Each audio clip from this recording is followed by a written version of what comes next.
Good morning, everyone. Good morning. Good morning, board members. Good morning. Good morning.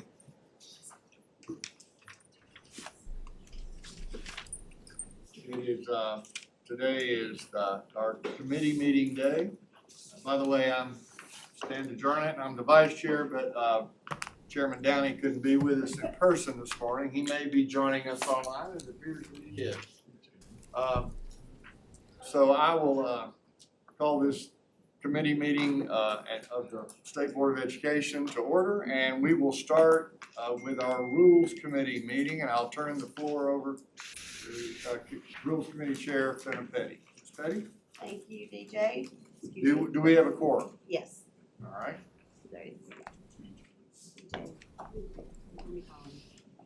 Okay, thank you everyone for being here this morning. Just a quick thing, my allergies are really bad, so if I get up and just leave the room, it's because my coffee has gotten really bad. But I'll be back in just a moment if I have to leave. But thank everybody for being here, and Dr. Taylor, I'll turn it over to you. All right, we'll begin with item number 1, which is a request to initiate a rule amendment for State Board of Education Rule 160-3-1-.07, testing programs, student assessments. This is a request to initiate a rule amendment, which means that if approved, this rule will be posted for 30 days public review and comment. This rule is being amended to incorporate the following changes. To change the mathematics course that will be assessed with the Georgia Milestones End of Course and Georgia Alternate Assessment 2.0 beginning with the 2023-2024 school year to Algebra, Concepts, and Connections. To incorporate the English Language Arts course, Literature and Composition 2, that will be assessed with the Georgia Milestones End of Course and Georgia Alternate Assessment 2.0 beginning with the 2025-2026 school year. To add the dyslexia and universal reading screening requirements for students in kindergarten through grade 3 and provide for an exemption of the GKIDS ELA portion for kindergartners being screened through the dyslexia and universal reading screening requirements. And to provide general cleanup updates related to the state's English language proficiency assessment and related guidance, the state's alternate assessment aligned to the alternate academic achievement standards and related descriptions, the dual enrollment, advanced placement, and international baccalaureate end of course exemption for U.S. history, and the names of reference testing administration materials. Again, if approved, this rule will be posted for at least 30 days for public review and comment. Okay, comments, questions? I have several questions, and I'd like to make a comment. Have everybody here read this House Bill 538? House Bill 538. Uh-huh. You mean the literacy bill? The literacy bill. Yes. Yeah. Has everybody read it? Yes. Well, I know that with the rules, what I feel like is missing, the rule is missing some critical pieces of this law that is required. And I'd like for us to look at lines 1, I wrote them down as we were looking, Lisa and I had been looking, 189 through 195, which says, and we're talking about screeners and administration of things, and we want to get this right. We know the most important thing is the screener. It says that each public school or local school system shall be authorized to administer a free universal reading screener provided by the department or a universal reading screener approved by the board. After each administration of a universal reading screener, each public school or local school system shall report the results to parents and guardians of students who participated in the administration and to the department for analysis. I think we're missing those two key points. 189 through 195 in House Bill 538. And then, what is the other one? Oh, and then on 245 through 253, these are the formative reading assessments for students in 1st and 2nd grade.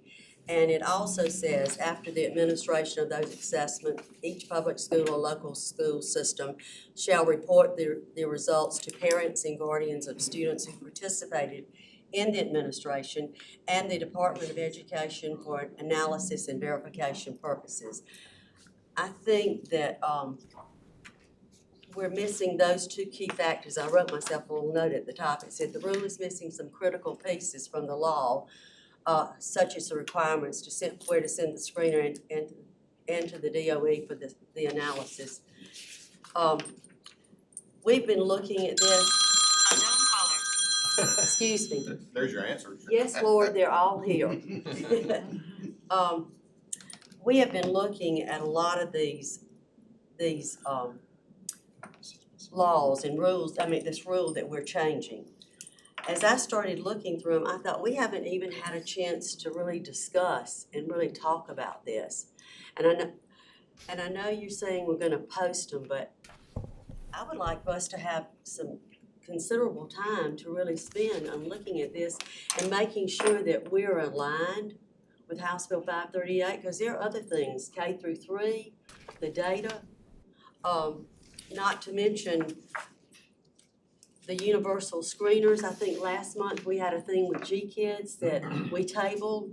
We have a conversation about it, and G-Kids is in here, but we've had no conversation about what that meant with the universal screener. I was kind of overwhelmed with all this, with the red lines and the fact that this whole board, a lot of us are new, and all these changes without really having some kind of conversation. And I know it came under Allison's shop, and I think Allison's in Washington. Is that correct? Is she here? But there's a lot, and it's critical that we get this right, especially with the screening and testing, and especially the alignment. It's in law. And I don't know if everybody's had a chance to really read it and go through it. And Stan, we talked about this in Macon. A lot gets thrown here with us to review, and we haven't had a chance to discuss it, and I'm not sure if there are not any unintended consequences that we might have if we don't really spend some time looking with this and with our staff here who know the answers. When I look back, we added a lot of red. We took out some things. I think the biggest thing to me that I will start with is the pieces that are missing in the law with the screeners and the assessments and what's gonna happen with the data. And because that's in your literacy council. Y'all are gonna have to, y'all are there to make sure that these laws are aligned so that your group can make sure that you set the right periphery or guidelines and come back with the state with what's needed to make sure that this rolls out correctly and school systems have what they need. I don't know if anybody else felt like there was a lot in this and they hadn't had a chance to really review all of the material. Because you go from a law, the rule should reflect the law, and then the guidelines should support the rule. I don't think maybe I'm just not smart enough to be able to absorb it all. Madam Chair, can I ask Yes. a question? Helen, are you proposing that those details appear in the red line version of our rule in question under Z, universal screener? Is that what you're proposing?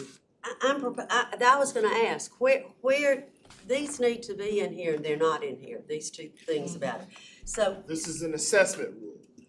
this is in law of what goes on, and we're talking about universal screeners. I think there's one on page 7 or something, first grade let's see where it was, 3rd grade. There's just nothing that says any kind of follow-up after those assessments with what is to be done. And the parents and guardians were to be notified, and then DOE was there for analysis on one, and on the other, it was for an analysis and data. I'm just not sure. If you do look at the rule in section 4 for testing regulations and procedures, and item D there, it does. Section 4B, is that? Section 4D, D. under the rule that Hillary clarified that LEAs shall provide individual student score reports for all state mandated assessments to the parents or legal guardians. And since these universal screeners are mandated now by the state and by law, they would fall underneath that category of state mandated assessments, whereby individual student scoring would need to go to parents. Where did you say? 4D, Page What 11. page are you on? 11 of. my printout says page 13. On but Assembly, it's. Assembly maybe 11. I'm in Assembly and you're under 4, testing regulations and procedures, LEAs shall adhere to the written, is that where you're at? D, LEAs shall provide which is state mandated assessment to parents. And Assembly, it's page 11 of 12 of the, It's page Page 13 in the 13. document. Yeah, I'm looking, I found it. Testing regulation. okay. Page 13. All right. And the red line is. I'm in the red line Yeah, version, yeah. I'm sorry. Red line. Miss Petty, she asked me a question. Yes. Can I? Yes, I wanna give Superintendent Woods and Ms. Taylor a chance to respond. I think she's trying to point out a couple of things. But Helen, let's take it one step at a time. You think there are two pieces of House Bill 538 that I think primarily regard reporting requirements, correct? On the results of the universal screener? It requires that parents and guardians be notified after that, Right. and also that the DOE does analysis. Right. And then for the reading, on the reading part, the one at 245 to 5 to 253, it's the same thing, report to the parents or guardians, and then the department will analyze and, the reading Okay. screeners too, and Okay. so, Well, let's and give verification. Superintendent Woods and Ms. Taylor a Okay. chance to read it. Yep. Respond. Good, I want us to have this conversation. Well, again, I think, you know, whatever you want for the information, if you can provide it at least in a written form so that we know what we're, I mean, because I want to answer your questions and get them, because I'm guessing you're wanting to say, how are we receiving this information? What is the? No, I think report or what- her question, and I don't wanna speak No. for you, Helen, but are those two specific parts of the law present in this current rule? I think that's the question you're asking. That's right? correct. Okay. That's Right, correct. and I think Ms. Taylor's pointing us to, the testing regulation and procedures section of the assessment rule. Item D, or what, was it B? It was 4D as in dog. I'm sorry, what? D as in dog. D as in dog, okay. Well, that just says, LEAs shall provide individual student score reports for all state mandated assessments to parents or legal guardians in a timely manner and to the extent practical in language that parents and guardians understand, but there's still nothing about the second part of that said that, That it reported to the department? yeah, and the Department for Analysis. After each administration of a universal reading screener, each public school or local school shall send the report to parents and guardians of students who participated in the administration and the Department for Analysis. Right. And those are critical. And All right, well, so I think she's pointed to the answer to the first part of this. Yes, I agree. And so, Ms. Taylor, you want to respond about the second part about the analysis? Is that in the rule? Does it need? That is not, that one is specific to the universal screener, so it's not in this rule, but, I mean, I'm sure that language could be added. I don't think that would be an issue. Then a question, so what this rule is, and I read it, but I wanna ask the question. So this is about how we deal with the screeners. No, this rule is about testing in general, so it talks about it's about So testing. where for each would grade. that second part be addressed? For the addition for the universal screener, Department of Education. so we'd have to look and We'd have to play add around it. with it and add it in. Okay, thank you. I couldn't hear I that. didn't couldn't, I hear was the saying answer, I'm something. sorry. Her So- question was, where would it go in the rule? And I would say we have to look at it and figure out the best place for it to be added in. Okay, so it can be added. Yes. I assume so. I'll have to check with Allison. She's not here today, but I assume it could be added to this rule. Actually, you could reword D to include it pretty easily.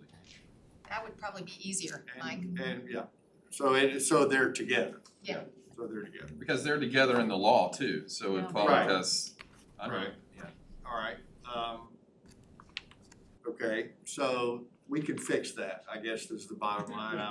I'm sorry. That's okay, Steady, you're fine. she was asking me the That's okay. question. So Well, yeah, your second concern, Helen, Was on the reading. just the volume of information that's included in the rule. Well, yeah, the data, you know, we've got K through 3, when you Mhm. read it in here, and then there's a whole thing on K through 3 here. But, I mean, I've been trying to absorb this since I got it Saturday, and I still don't understand it clearly. And we're gonna post it, and when we post something, if we do, that doesn't really get, I mean, people, when you ask, people don't look at this unless we make a conscientious effort to have every school district go in and sign in. And these are rules, state board rules. I hear you. And if we Can I- don't understand them, I can't vote on something I don't understand. I did Well, we're dig that not- out. We're voting but I'm to not- initiate, we're only gonna, if we get through this, we're Yeah. only gonna make a recommendation to initiate the rule. I wanna ask the conference, our retreat planners, is the discussion of House Bill, the Council on Literacy and House Bill 538, is it on the agenda? Yes. Okay, The Would it discussion's be- on the agenda. Well, we have Scott Johnson and. But they're- well, let me finish. Okay. Would there be an opportunity to include Sure. just the relevant sections, well, and maybe even the part that might not be directly relevant to the literacy council's work, but an in-depth discussion of this assessment rule at the retreat? Would there be an opportunity for us to include? And I think so, because we're gonna be meeting after this meeting, and we've got a couple of, as you always have in something like this, there's a couple of holes that have come up, so Right. certainly we could expand that discussion. And would there, and also, I think so, right, Fenna? Yeah, okay. Okay, So Okay. could we hold this till well, October? I think, that's a procedural question that I'm not altogether comfortable with yet, but I don't wanna get out over my skis here, Helen. I agree with you 100% that this is a big rule with a whole lot of implications and a whole lot of content. And it deserves an in-depth discussion by the board. And as luck would have it, we have an opportunity to do that in 3 weeks. Right.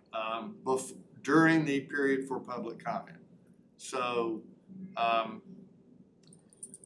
with no objection from the retreat planners and all the hard work they've put into this, if we could make time on the agenda for this discussion, I think that would be a great time to tackle it.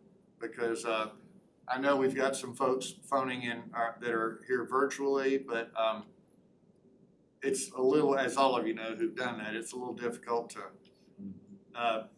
have the conversation without all the people in the room. Would you be in agreement with us putting this on the retreat agenda and having an in-depth discussion? Because there will still be time to recommend revisions. We'll have staff there with us. I'm without Allison Timberlake here, who's at a conference. April Aldridge is at another conference. We've got a lot of people that are hard at work, but they're not in the room right now. I'd rather have those people Yes. in the room when we have this conversation. Or would you be? I think that's, Amenable to I that? think that's perfect. I think that's what we need as a board, to really spend that time doing that. And then you can clean it up, and when you initiate it, you probably won't have any. I mean, I'm not in Well, I favor. don't think, are we saying we do that, but we don't post the rule? I'm not saying that. Okay, good. Well, that's not, that's Ms. Petty's job to Okay. make that recommendation, not mine. Well, I would- Right now, I'm talking about the discussion Yes, during the time that the public comment period is open. okay, Because we can still make recommendations. Okay. And still get it out there. All right, And let me if we ask need you to this. extend it again, that's the discussion for the November board meeting. All right, let me ask you this, though. You just said if we need to extend it again.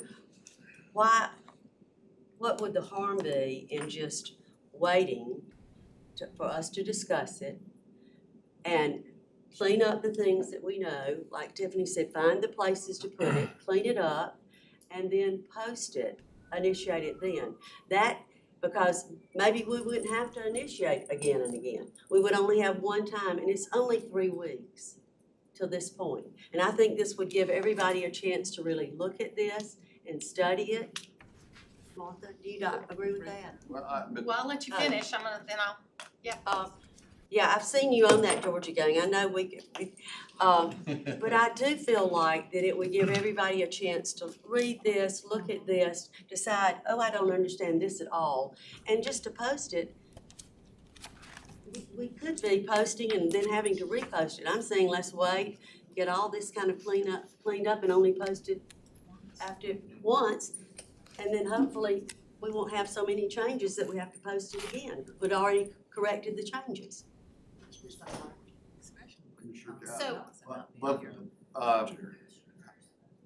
wait a minute. That is, I'll answer your question. That is a question for the Rules Committee to make collaboratively. As to Okay. whether to recommend initiation or not.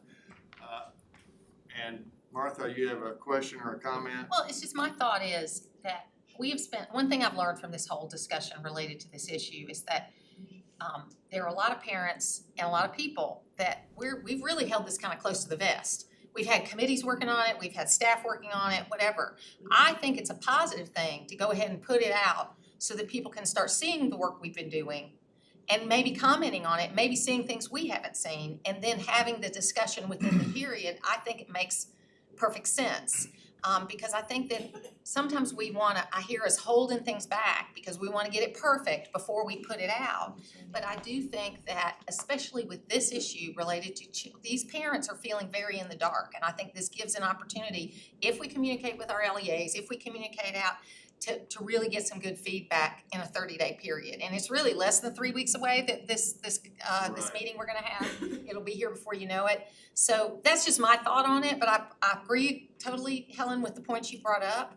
I just think we can walk and chew gum at the same time. Well, can I say something about? Well, hang on all one right. second. Mr. Superintendent Woods has he has the floor. I just wanna make sure there's no time constraints, so again, delaying and putting, again, when this is initiated, again, I'm just trying to think about what this looks like. Yeah, I think at this point on our end, we're okay in terms of the time constraints.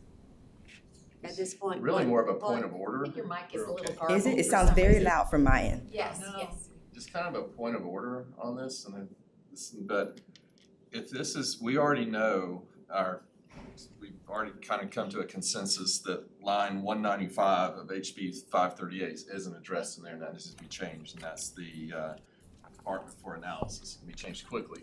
So if this is posted and that has to change, it's already got to be reposted because that would That's fine. be a change. More is better to me. Yeah, I know, More is better to me. that's what I'm saying, More time is so better for people.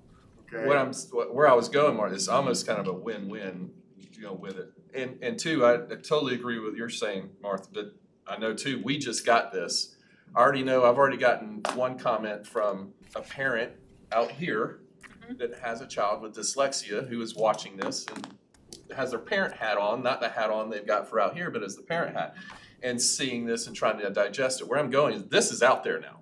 All Yeah. these groups have it, they're going through it, just like Helen and we just got it, it's been held tight to this, they've got it. And so it's circulating widely. So let's make it official. Yeah, and do You know? it, so we'll have to, Helen, if this gets posted right now, and we already know it's gonna have to be reposted from a point of order procedural way. Well, So- and This kid can't be baked and voted on basically in November right now, the way it is. all right, let me ask another point of order procedural question.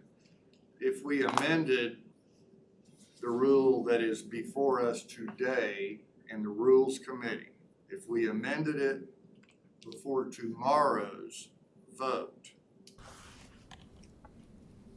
is that possible? Before we initiate, because we will vote to initiate public comment tomorrow, not today. We're voting to initiate public comment tomorrow. This is my first rodeo, but I think I've got that right. You do. If we amend it before we vote to initiate. Could we amend it before we vote on it tomorrow with this one amendment and then initiate it for public comment. And that's a question I'm asking staff and anybody that's been chair before and has gone through this. As long as you make an amendment before we take an official vote. Procedurally, yes. Yes. In terms Okay. of timeline, we would need, I guess, the suggested language from, board members of what they would want in the rule and where before the vote tomorrow. Okay. That's the answer, that was the answer I was hoping for. If that is possible, without putting, I'm sure Dr. Timberlake, It will be done. okay, if that's I'll say it will possible, be done. let's hold that as an option. That way, your concern about the missing item in the rule can be addressed today before tomorrow's vote. And then we can open it for public comment, still have it on the retreat agenda for discussion, because I still think that's warranted. And having said all of that, I've talked way too much in somebody else's committee meeting. I'm gonna No, kick it you're back doing to you, fine. Ms. Petty. You're doing fine. Mr. Mason, did you get to finish your I did. comments? Thank Okay. Okay, so, Rules Committee, with the language is changed and we can have it tomorrow, will you be amenable to moving it to the consent agenda? Rules Committee, Yes. they changed the language and we have a chance to see it before. With that caveat. Yeah. Yes. Yes. Okay. All right. Okay, Dr. Taylor, item number 2. Item number 2 is a request to post the standards for the American Government Civics course for public review and comment. The University System of Georgia has requested an update to the Georgia Standards of Excellence for the American Government Civics course to incorporate an examination of American freedom and democracy against totalitarian ideology. In response to a request from the University System of Georgia, the American Government Civics course is being amended to add the following standard. SSCG 18, examine how American ideals of freedom and democracy protect against the threats of totalitarian ideology, describe the role of government in totalitarian systems, compare the structures, power base, and decision-making processes of American democracy to those of totalitarian governments, compare the rights and responsibilities of citizens in American democracy to those in totalitarian governments, explain how the ideals of American democracy conflict with those of totalitarianism, and explain the causes for the growth and decline of totalitarian forms of government and American policies to resist their spread. This additional language has been reviewed and approved by the University System of Georgia, and if approved by the State Board, the standards will be posted for at least 30 days for public review and comment. Comments, questions on item number 2? I thought it was good. I like We will plan to move item number 2 to the consent agenda. Item number 3. Item number 3 is a request to adopt the standards for the elementary school construction courses. These standards for kindergarten through 5th grade were developed by educators and industry representatives and were informed by the input and expertise of a public elementary school in Georgia that has piloted a construction course and the not-for-profit organization Construction Ready. The standards were approved for public review and comment at the State Board's August 2023 meeting and have been posted for at least 30 days. Comments, questions? Did you get many, go I ahead. just want to say, I love this. Me too. I I do love too. this. We've got to, at early ages, show young people what they can do. So, CTAE has it going on. They did. I'd like to hear from Dr. Wall, or she's somebody in her shop, Roger, somebody. I saw Dr. Wall. I saw her. I saw her earlier. She's here, she's here. Yeah. What were the comments that you got? Instruction. They completed the survey, but no one added anything in the open, access box for a comment. So, the good news is 94% of the respondents all responded strongly agree or agree. very good. We typically get comments, but this time for some reason we didn't. Well, that's all right. 94% is pretty good. 6% don't have a clue, that's pretty good. And I probably asked this last time, the math alignment grade level is happening with, with the progressive elementary math as they progress through these construction standards? Is it aligned that way? I think I did. Yes, We the talked. activities reflect that. Yeah. We have to get them to learn how to read a ruler and know what Absolutely. fractions are. That's But I love, I mean, That's I love good. that But hands, it's gonna reinforce the, Yes, yeah. it'll reinforce their stuff. I love the hands-on, Yeah. being able to see it and do it. Measure twice, cut once. Any other comments on number I've 3? been to a few schools like that, it is very Okay. supervised, yeah. We will plan to move item number 3 to the consent agenda. Item number 4, Dr. Taylor. Item number 4 is a request to adopt the standards for the mental health professional course. The Department of Administrative Services Workforce Strategic Initiative with Social Services emphasized a significant need for professionals in the area of mental health.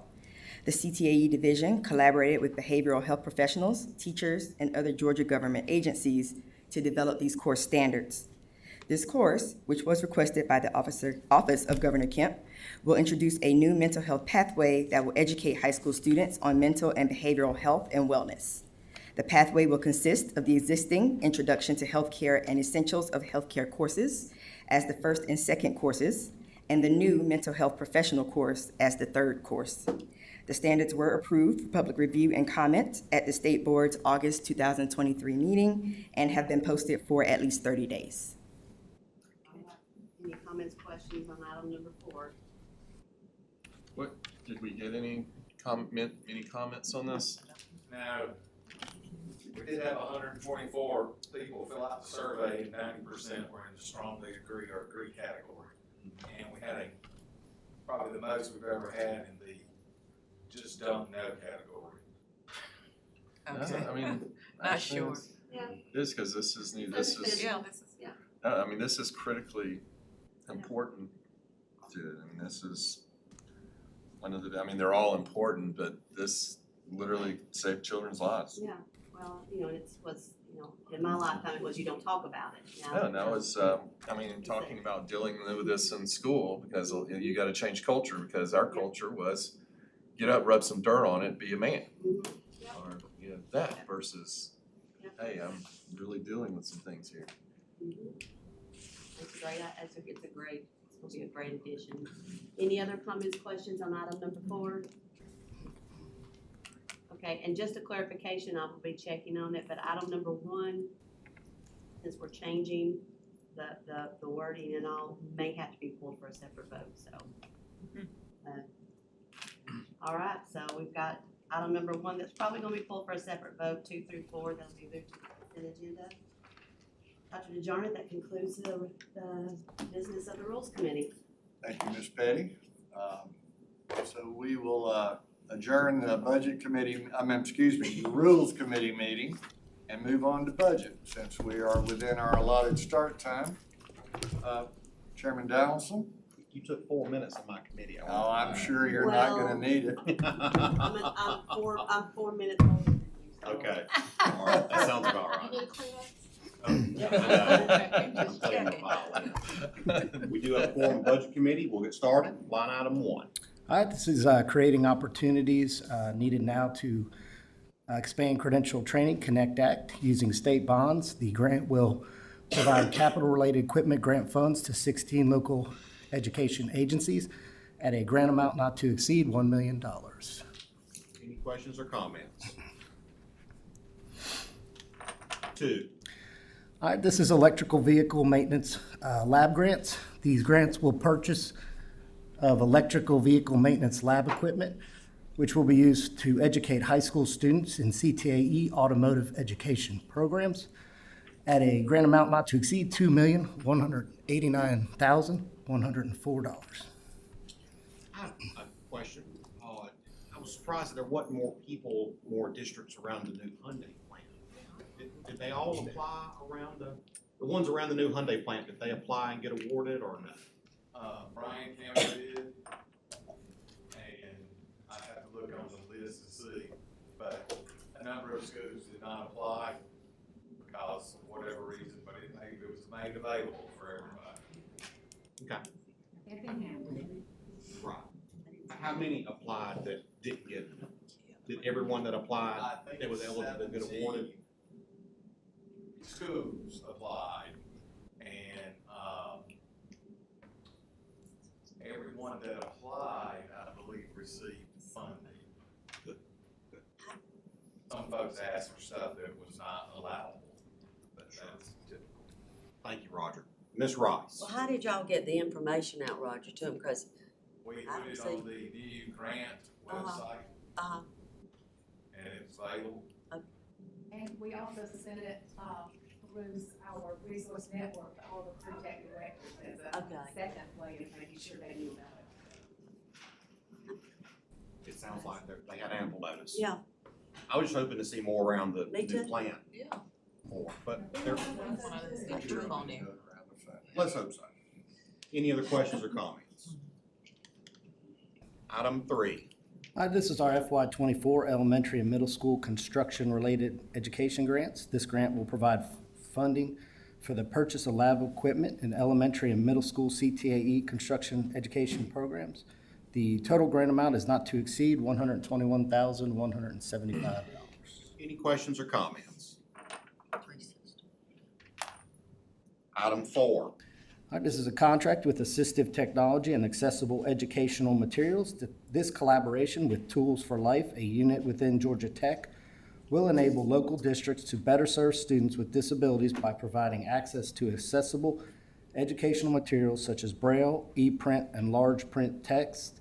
The total contract is not to exceed $1,327,786. Any questions or comments? Item 5. This is our FY '24 START grant. This grant will provide one-time supplemental funds to initiate or expand art programs in rural schools. The total grant amount is not to exceed $200,000. Another grant I'm glad to see. Any questions or comments? Item 6. This is our Building Opportunities and Out-of-School Time Boost Grant Awards. Boost grants expand access to and improve the quality of after-school and summer learning opportunities across Georgia. The total grant amount is not to exceed $1,005,682. Any questions or comments? Item 7.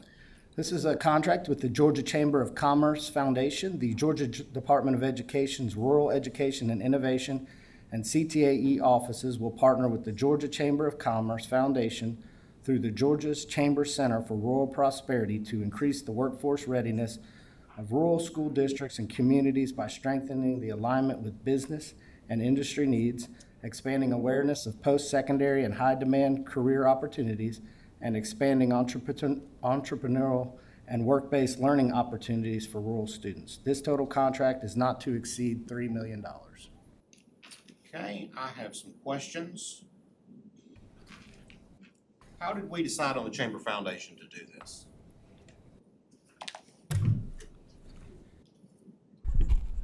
Good morning, everybody. Good morning.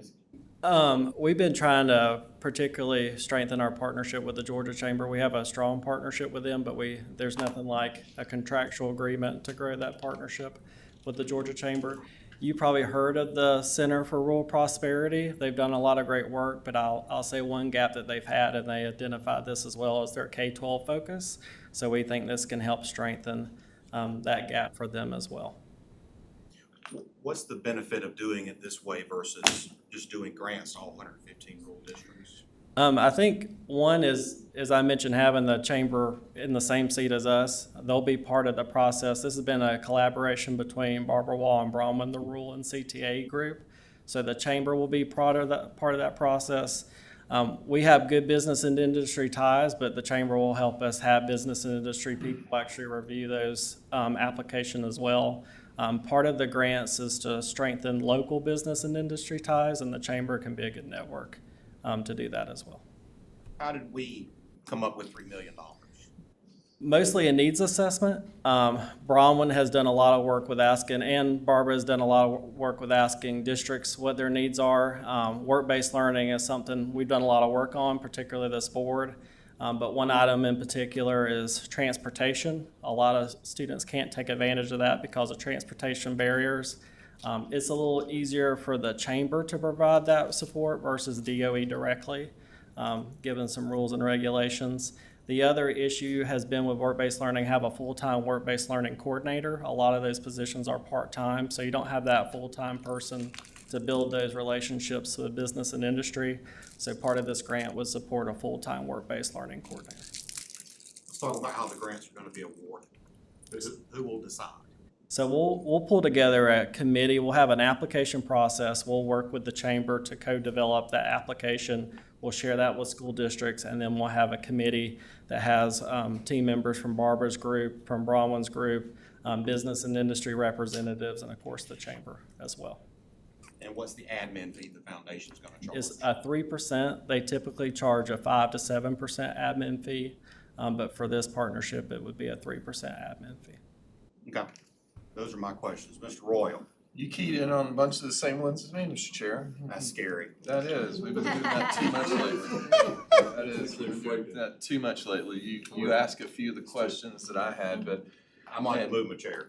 Yeah, well, I'm sorry, go ahead. No. My filter kicked in, and it's so rare, I had to take the moment and say, thank you, Lord, for kicking in my filter this morning. It was funny too, though. Tell me later. Yeah, I'll tell you over dinner. But where I think this is really good is, and to answer, I think, part of your question, where I think is going is, the chamber has relationships that we don't have and would take years and years and years to develop, and we don't have time to do that. They have the relationships in with a lot of these business people. They already have them. And to leverage that partnership, because where I really focused in on was, the scope of this. And, Matt hit on a little bit of this, and I think this is great, to grow the externships, career coaches, work-based learning coordinators, but to develop those plans for these schools. These are rural districts. This isn't as big of a deal in Gwinnett County or Fulton County, because it's all around, and you drive by and you see it and do it. But for these kids to get in and be able to see it and experience it, it's like what we've done with CTAE, and why I think our graduation rate has risen over 14 points. So I've been on the board, is it's relevant. They can see it, they can fit, and it becomes relevant. And also they're with people who are like them, and they can see that and do it. The key to this being a waste of money or a great investment is going to be in the implementation. I'm sorry, what? In implementation. Got it. If we are really doing a partnership here and doing this, it will be successful. If we're just throwing money at it, for instance, you mentioned, why don't we just do grants to the local districts? Those could be effective, but they don't have the relationships and the partnerships. This could throw some gas on it. And if we will hold, and I trust Barbara Wall and everything, and her shop, they say they're going to do it, they'll do it. But hold the chamber accountable to these funds. And that's gonna have to be a key part of this.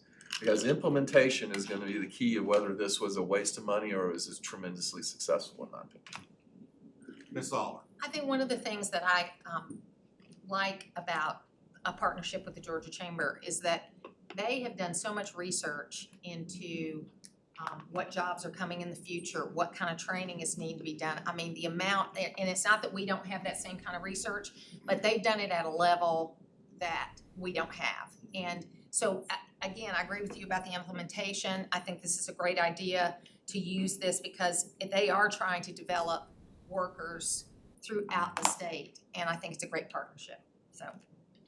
As long as Anybody else? accountability. As Ms. long as Kinnaman. accountability Yeah, is there, accountability and implementation. I think this will be great. Just wanna make sure that the money that is given, just like Mike said, is put in the areas that are needed. My other question I didn't ask was, I'd like to see a report of all the grants that are given by the foundation. And we can provide that, absolutely. Yes. Excuse me. This is Rich Valadares. I was wondering if I could jump in. Really Sure, quick. go ahead. I know you can't see me. I sit on the board of governors, so if we could pull it for a separate vote, and I'll abstain for that reason. I just wanted that disclosure to be made to y'all. Very good. Thank you. Thank you, Rich. And again, just for the board, I mean, we are currently, I think, Dr. Wall working on our strategic plan for CTAE. Within that, you'll find that, which is very well planned, but in that planning it involved chamber, it involved business and industry. You will see that not only are there expectations that are placed upon us as a department, but you're looking at districts and schools, but also community members or business and industry as well. So everyone, this falls in line with what the strategic plan is laid out. So once that is finalized, we'll be able to share that with you. Well, and one final comment. One of the things I love about this and many of the other things we've talked about today is I'm a Rotarian, so I'm a part of a program called GRSP where we bring students over from around the world to go to school in Georgia for a year. And one of the things I've noticed about these young people is almost to a person, they have had 2 or 3 or 4 years of job-related experience in their high school career because they've gone to a particular high school that was an agriculture high school, or it was a construction, or whatever it happens to be.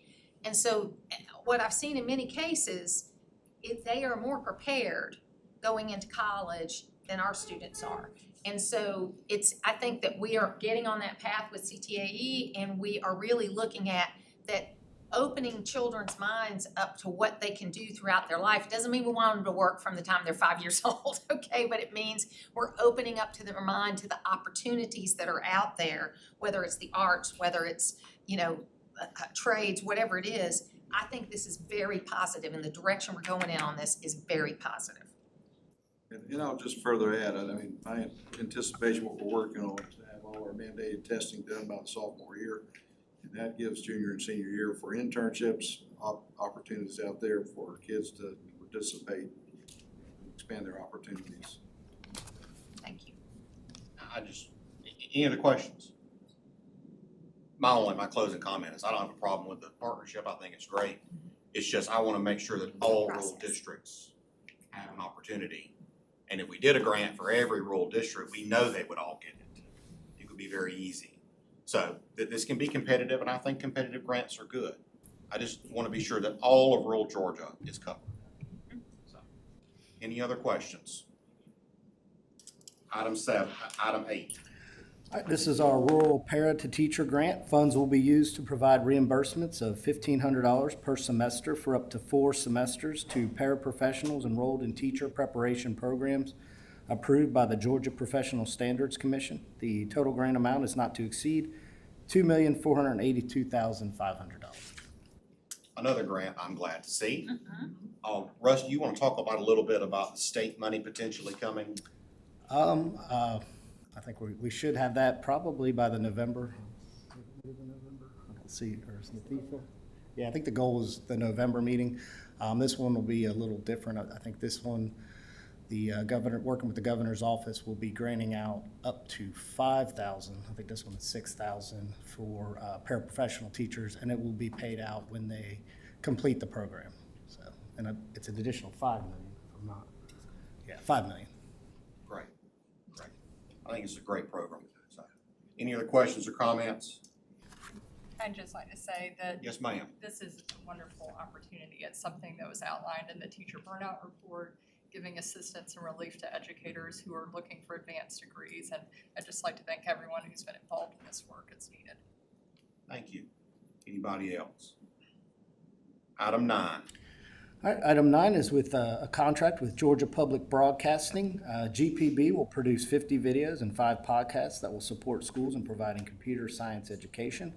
This contract is not to exceed $276,676. Any questions or comments? Item 10. All right, this is a grant, Project Advancing Wellness and Resiliency in Education. This is year 4 of Project Aware grant. This request is to receive funding from the Substance Abuse and Mental Health Services Administration. Total grant amount is not to exceed $1,800,000. Any questions or comments? Item 11. All right, item 11 is Project Advancing Wellness and Resiliency in Education, Project Aware Year 4. This grant is awarded to Bibb, Hall, and Houston counties to support a positive learning environment and increase staff capacity to meet the needs of the students. The total grant amount is not to exceed $1,080,000. Any questions or comments? How is the allocation? How will the allocation be made among the counties? We have, let's see, for Project Aware. Hey, Russ, this is Justin. Can you hear me? Yes, sir. Yeah, this is equal allocations for all the districts. And in the board item, there's three. Bibb, Hall, and Houston. How were they Three, chosen?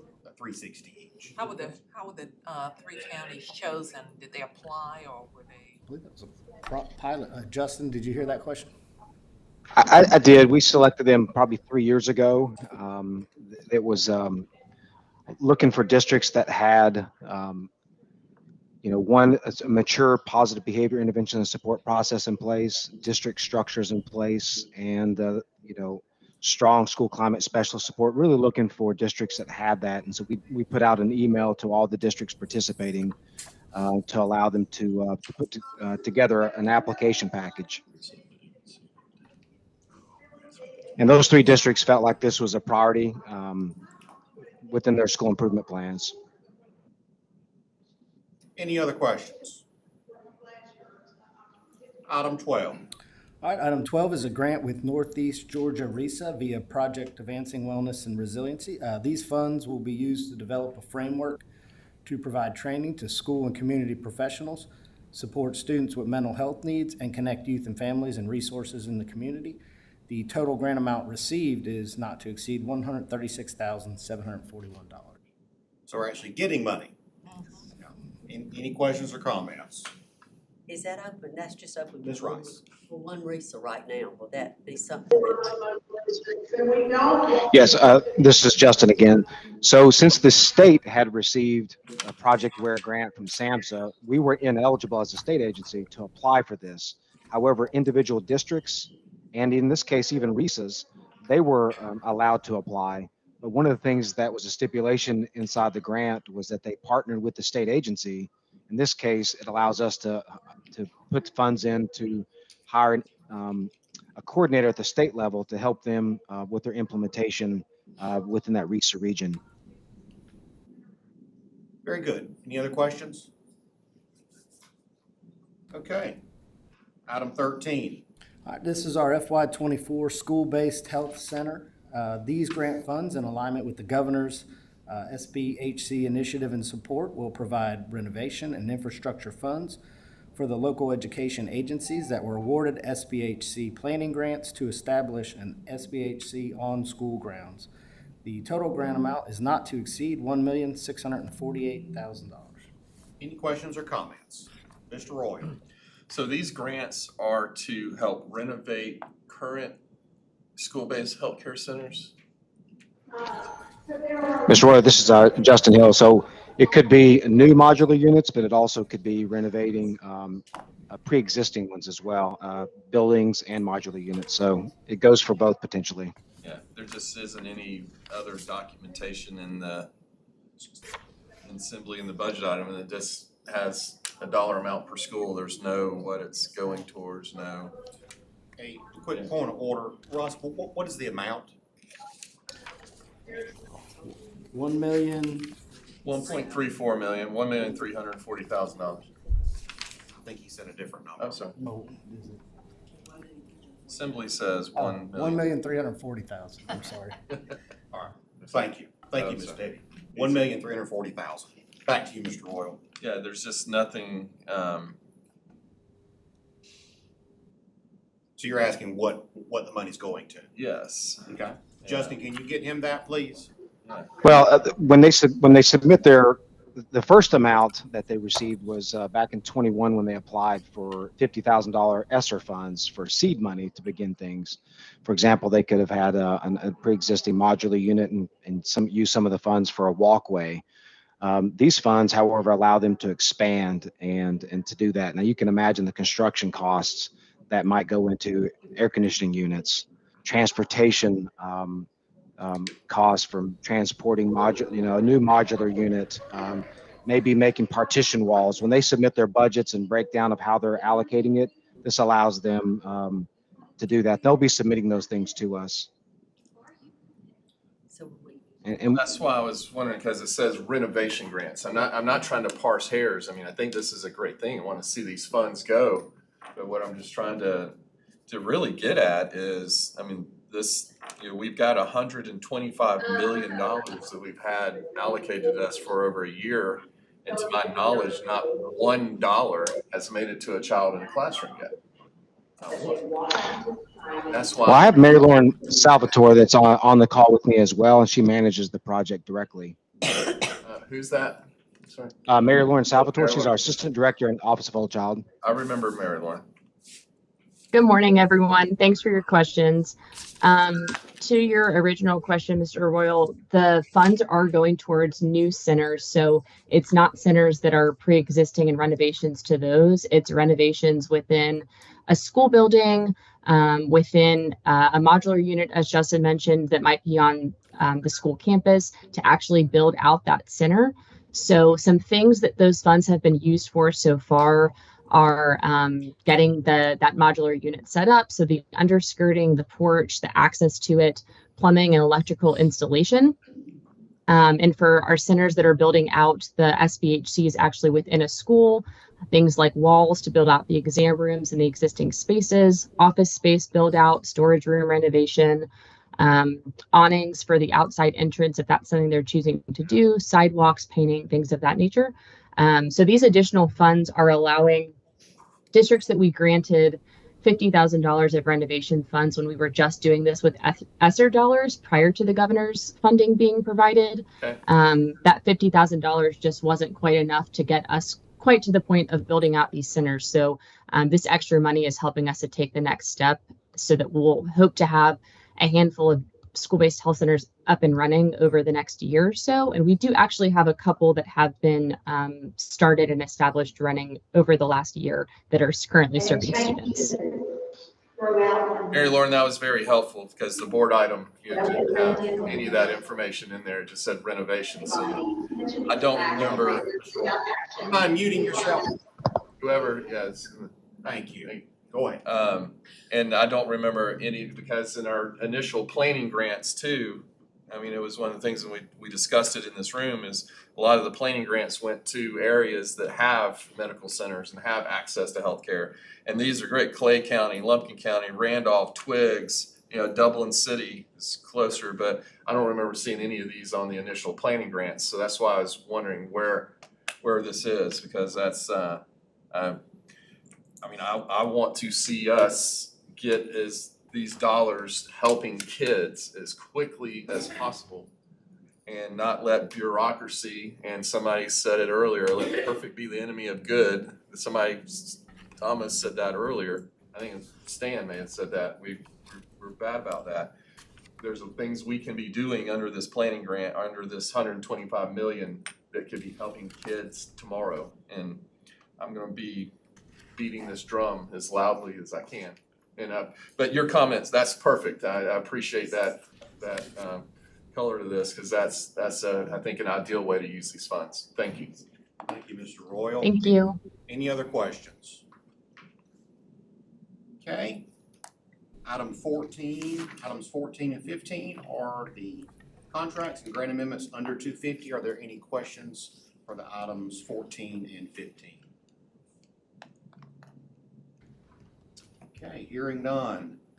Do I hear any objection to moving items 1 through 6 and 8 through 15 to the consent agenda and pulling item 7 for a separate vote to the board member comments? Any objections? Budget committee stands adjourned. Thank you, Mr. Dialson. 1 minute left. And right on time. I had no doubt that he was She gonna took be 4 time. minutes and I had to make up for it. You only needed. See how good you really look. I will, yeah, well, you Give me a don't lemon test twist. them ever, you don't know what they're capable of. I'll now entertain a motion to go into executive session So moved. For the purpose for appeals, personnel, and litigation. Second. We have a motion from Ms. Zoller and a second from Mr. Donaldson. All in favor? Aye. All opposed? We will be in recess until 12:30.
At this time, I'll entertain a motion to exit executive session. Motion. Motion by Mr. Donaldson, Second. second by Ms. Petty. All in favor?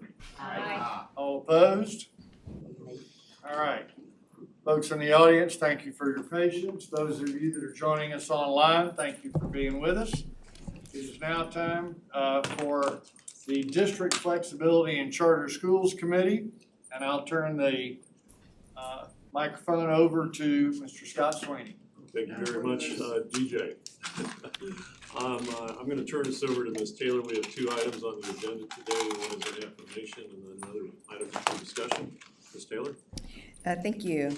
The first item on the agenda is a request to amend the charter system contract for Union County Schools to extend their charter term to June 30th, 2025.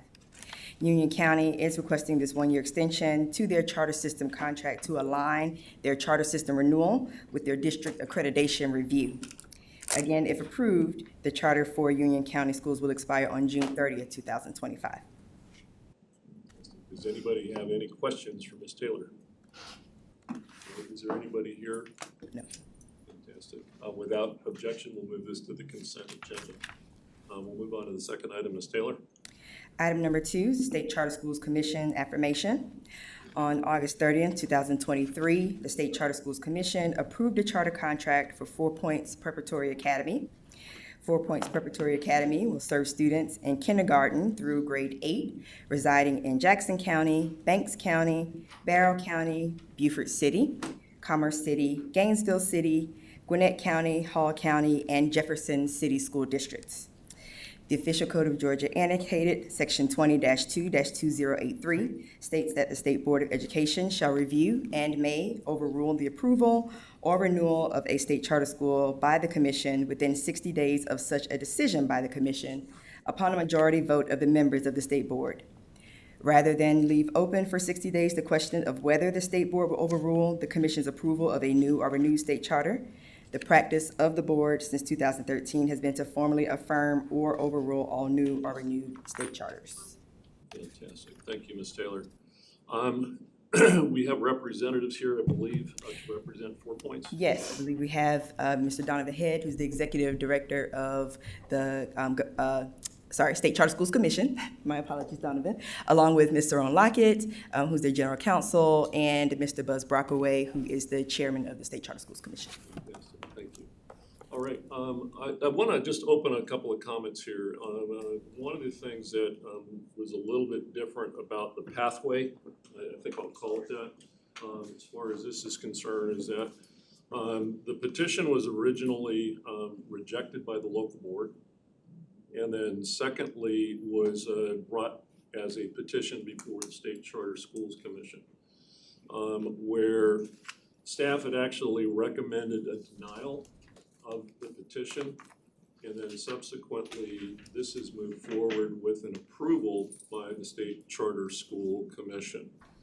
There was a fair amount of time that elapsed between the denial or the recommendation for denial and the actual approval. We checked with Donovan Head, and Donovan looked back to see if there had ever been a situation like this before, and there has not.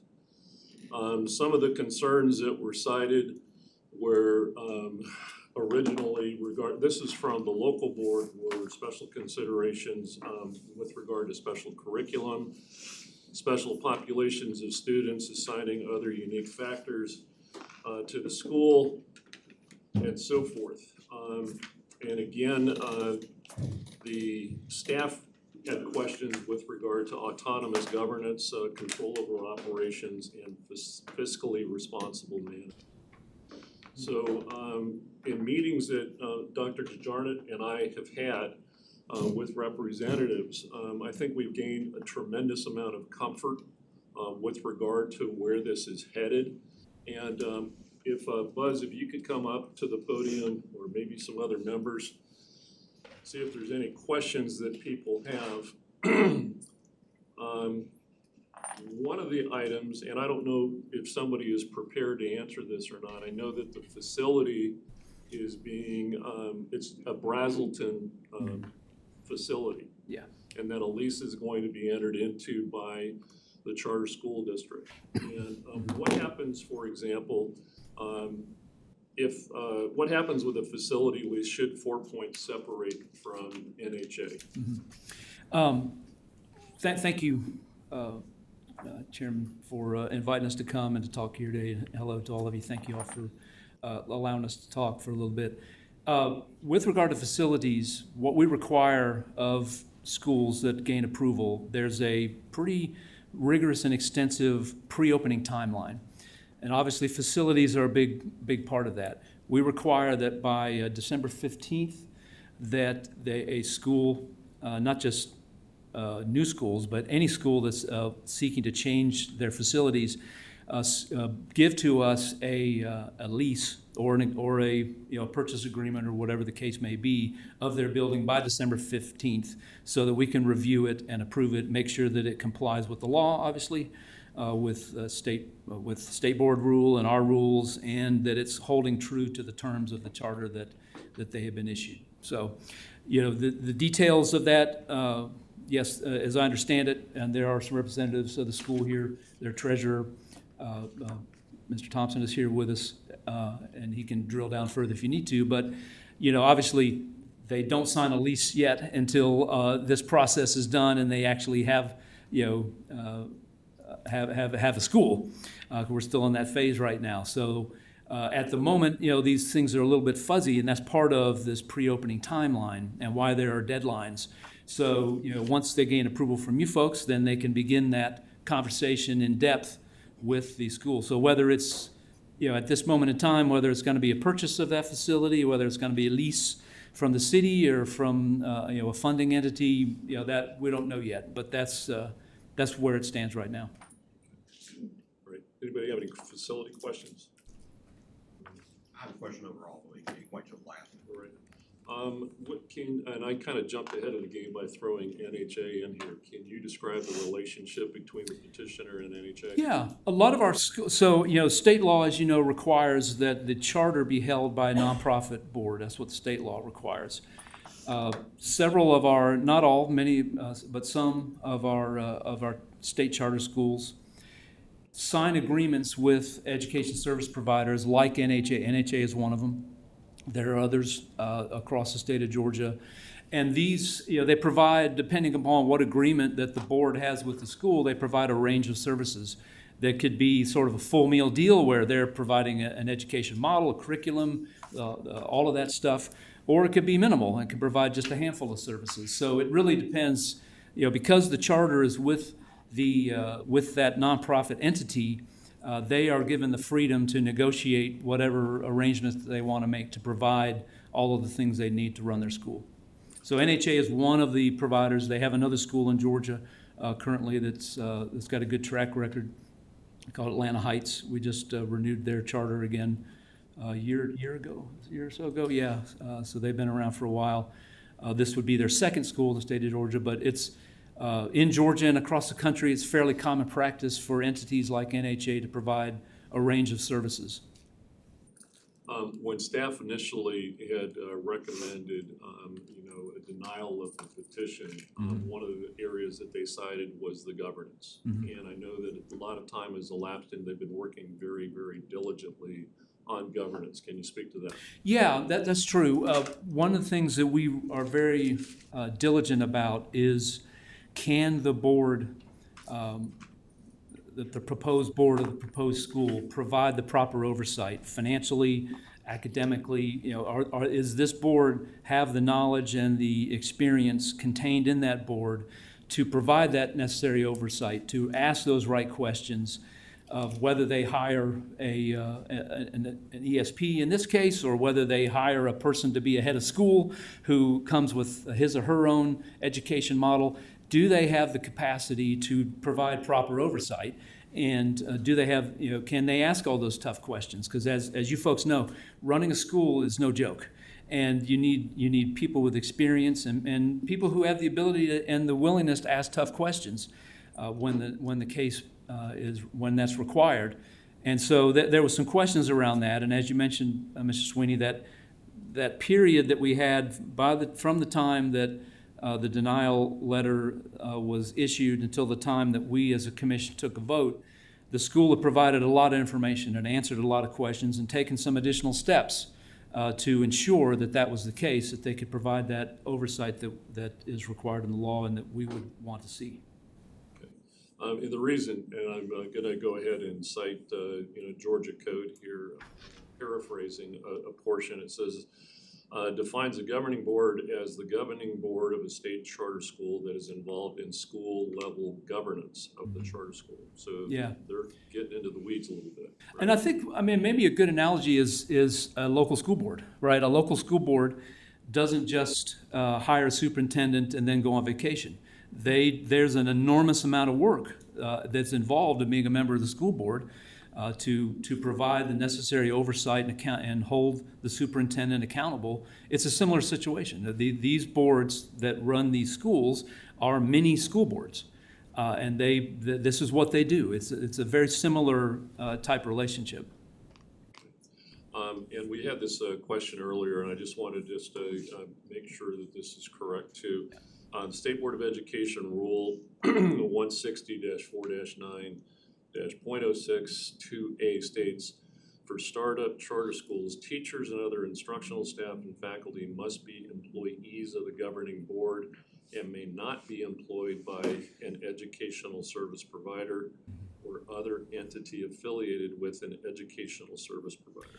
Right, and you're part of, as I mentioned, we have this extensive pre-opening process. Part of that is that we review the contract that a proposed school is going to sign with their ESP, and a big part of that is does it comply with the law? Does it comply with state board rule and our rules? Does it comply with? Is it in keeping with the charter that we sign with them? And so yes, that will be one of the things that we will work with them and look for. To ensure that it complies with state board rule and with state law, and everything else that is rolled up in that. All right. Does anybody have any questions for Buzz Brockway? Any questions for anybody do we have representatives from 4.0? We do, yes. Mr. Thompson is their board treasurer. He's here to represent the school. Any questions that y'all have for him? And Jeremy Berry is here, one of the representatives from National Heritage Academy. He's here as well. And of course, Saron Lockett is here with us as well to make sure I don't say anything that's improper and illegal. She needs to be paid double. Yes, it's a dangerous job. So the board item says that the State Charter Schools Commission met on August 30th and voted to grant a 5-year charter. That's correct. Okay. The staff recommended initially that it not be approved, and then the State Charter Commission approved it. So this denial is a staff recommendation. Correct. So the board chose to not go with the staff recommendation. Correct. That's correct. And Donovan had looked into this, and I believe this is the first time that the state has encountered this situation.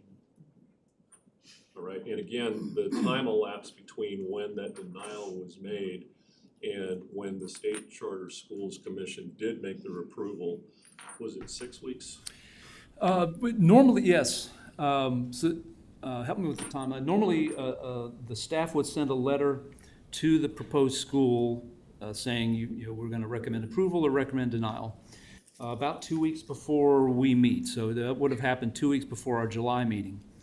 At our July meeting, which was the last week of July, we had a couple commissioners out.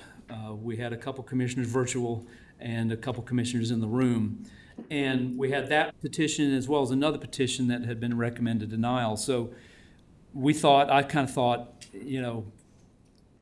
to recommend a denial when there's only a couple of us actually present in the room, when we don't have a full commission, all 7 of us there, that's not really fair to the schools. So we postponed it, tabled it, and moved it to and took it up at the August meeting, which is the last week of August. So that's where that 6-week period took place.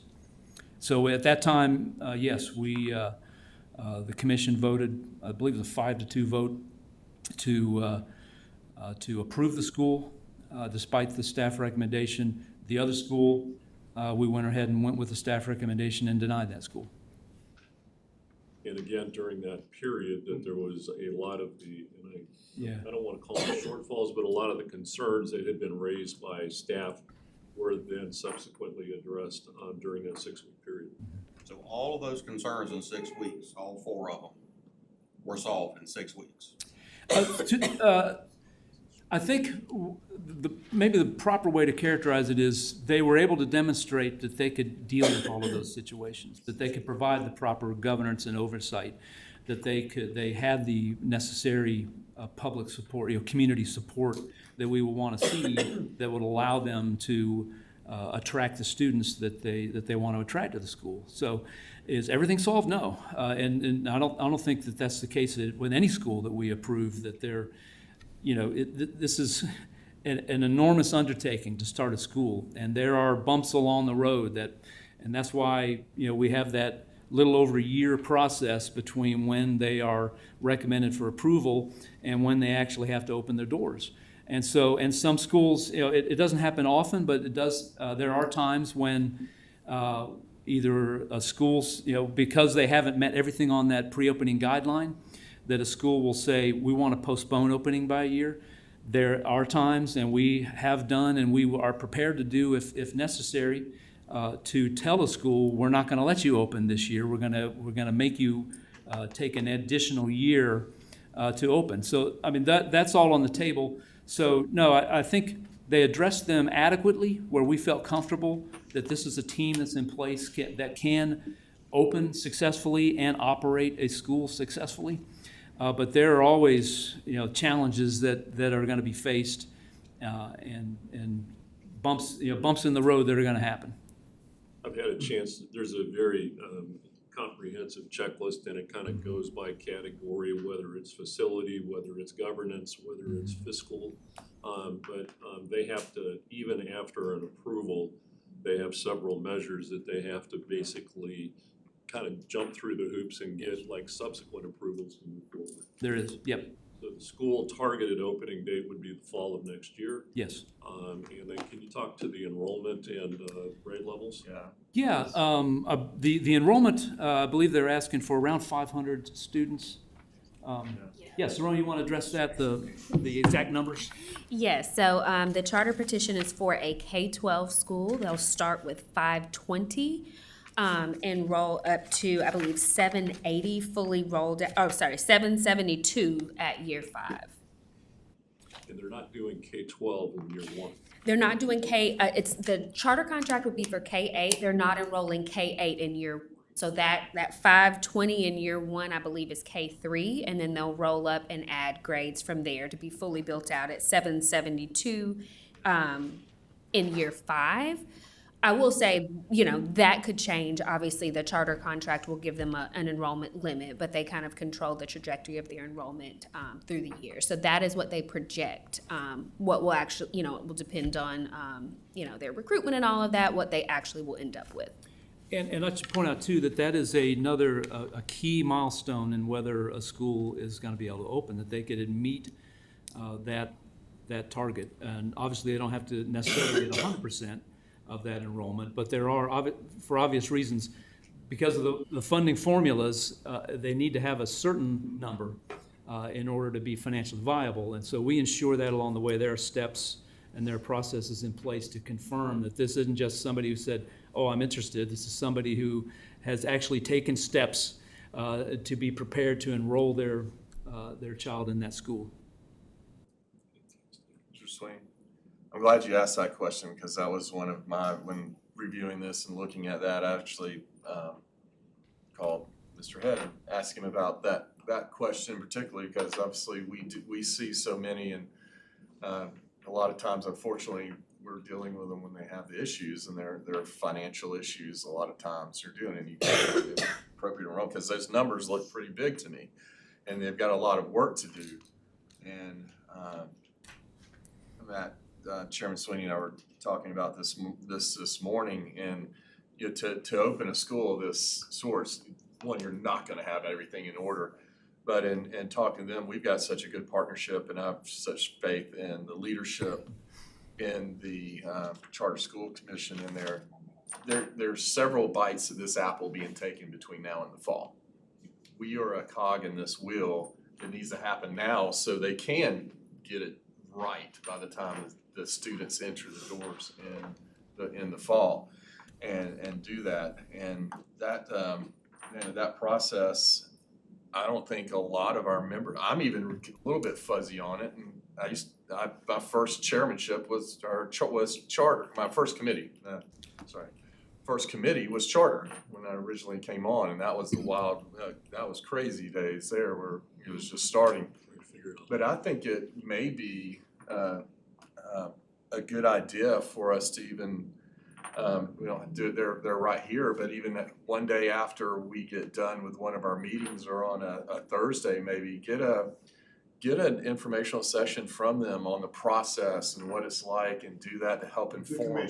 Yes, the commission to help inform our decision-making process, as we don't have,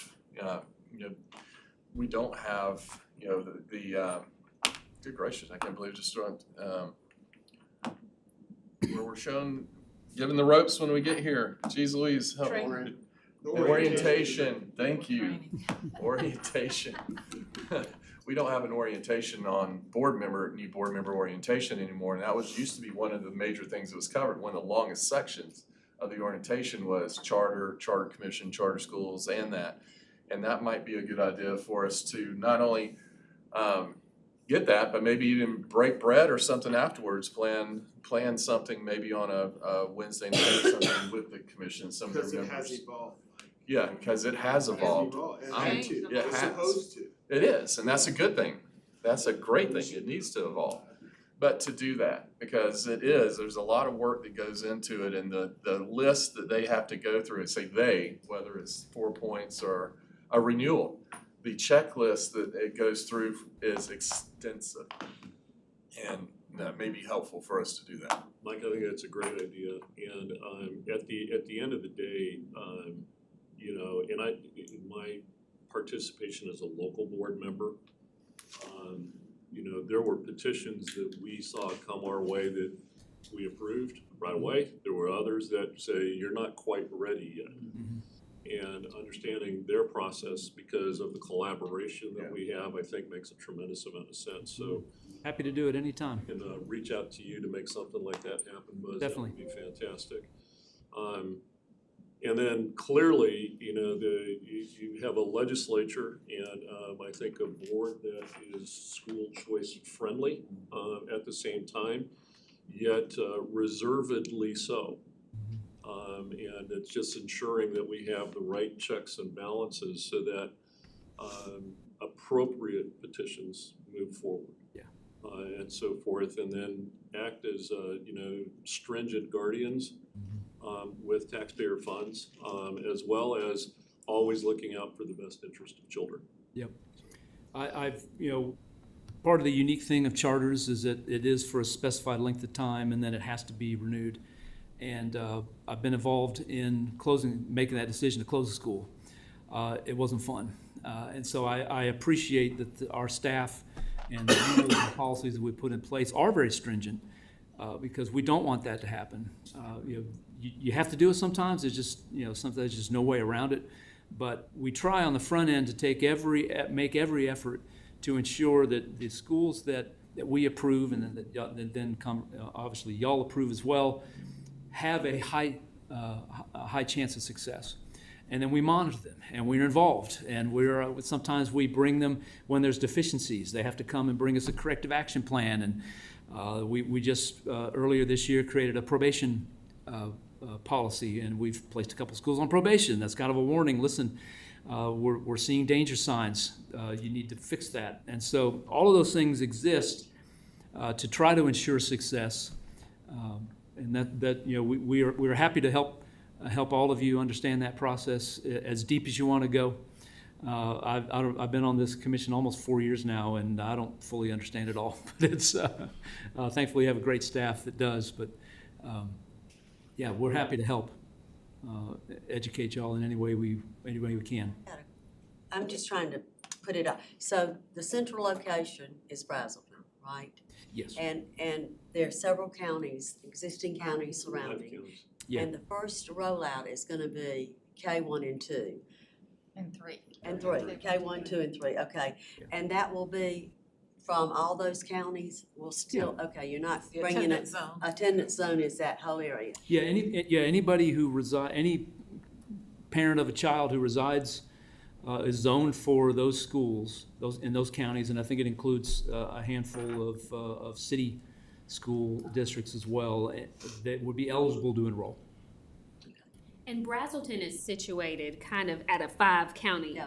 Yeah. So it seems like a lot of counties, but it's the unique situation of the town of Brazelton that they have that many school districts represented in their town. I can see that. I lived in Gainesville for 13 years before we moved to Alma and then to LaGrange. So I think it's good. You're good? Yeah, I'm good. All right. Anybody else have any Process it questions? all. Well, I just thank both of you for being here, obviously. We appreciate this. It's been very helpful. And I know that the representatives from 4 Points have made the trip downtown. If there's anything they'd like to add, or if certainly want to give them an opportunity to speak. I mean, I only wear a suit on a rare occasion, so. Take advantage. Hello, everyone. My name is Spencer Thomas. I'm the board treasurer. A little bit that I think you should know. I was the board president of a charter school in Colorado. Helped it go from a K through 8 through K through 12, raised $30 million bond. We were under the district as our authorizer there in Colorado, had a great relationship. I was on the board for a few years there before I moved out here.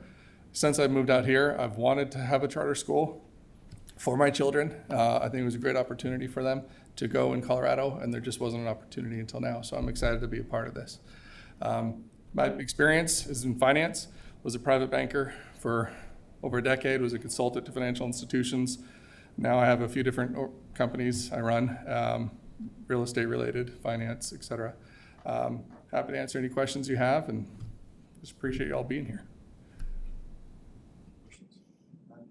But thank you for being here. I appreciate this. Thank you. Appreciate your interest in the children of your area and your willingness to step up and serve on the board.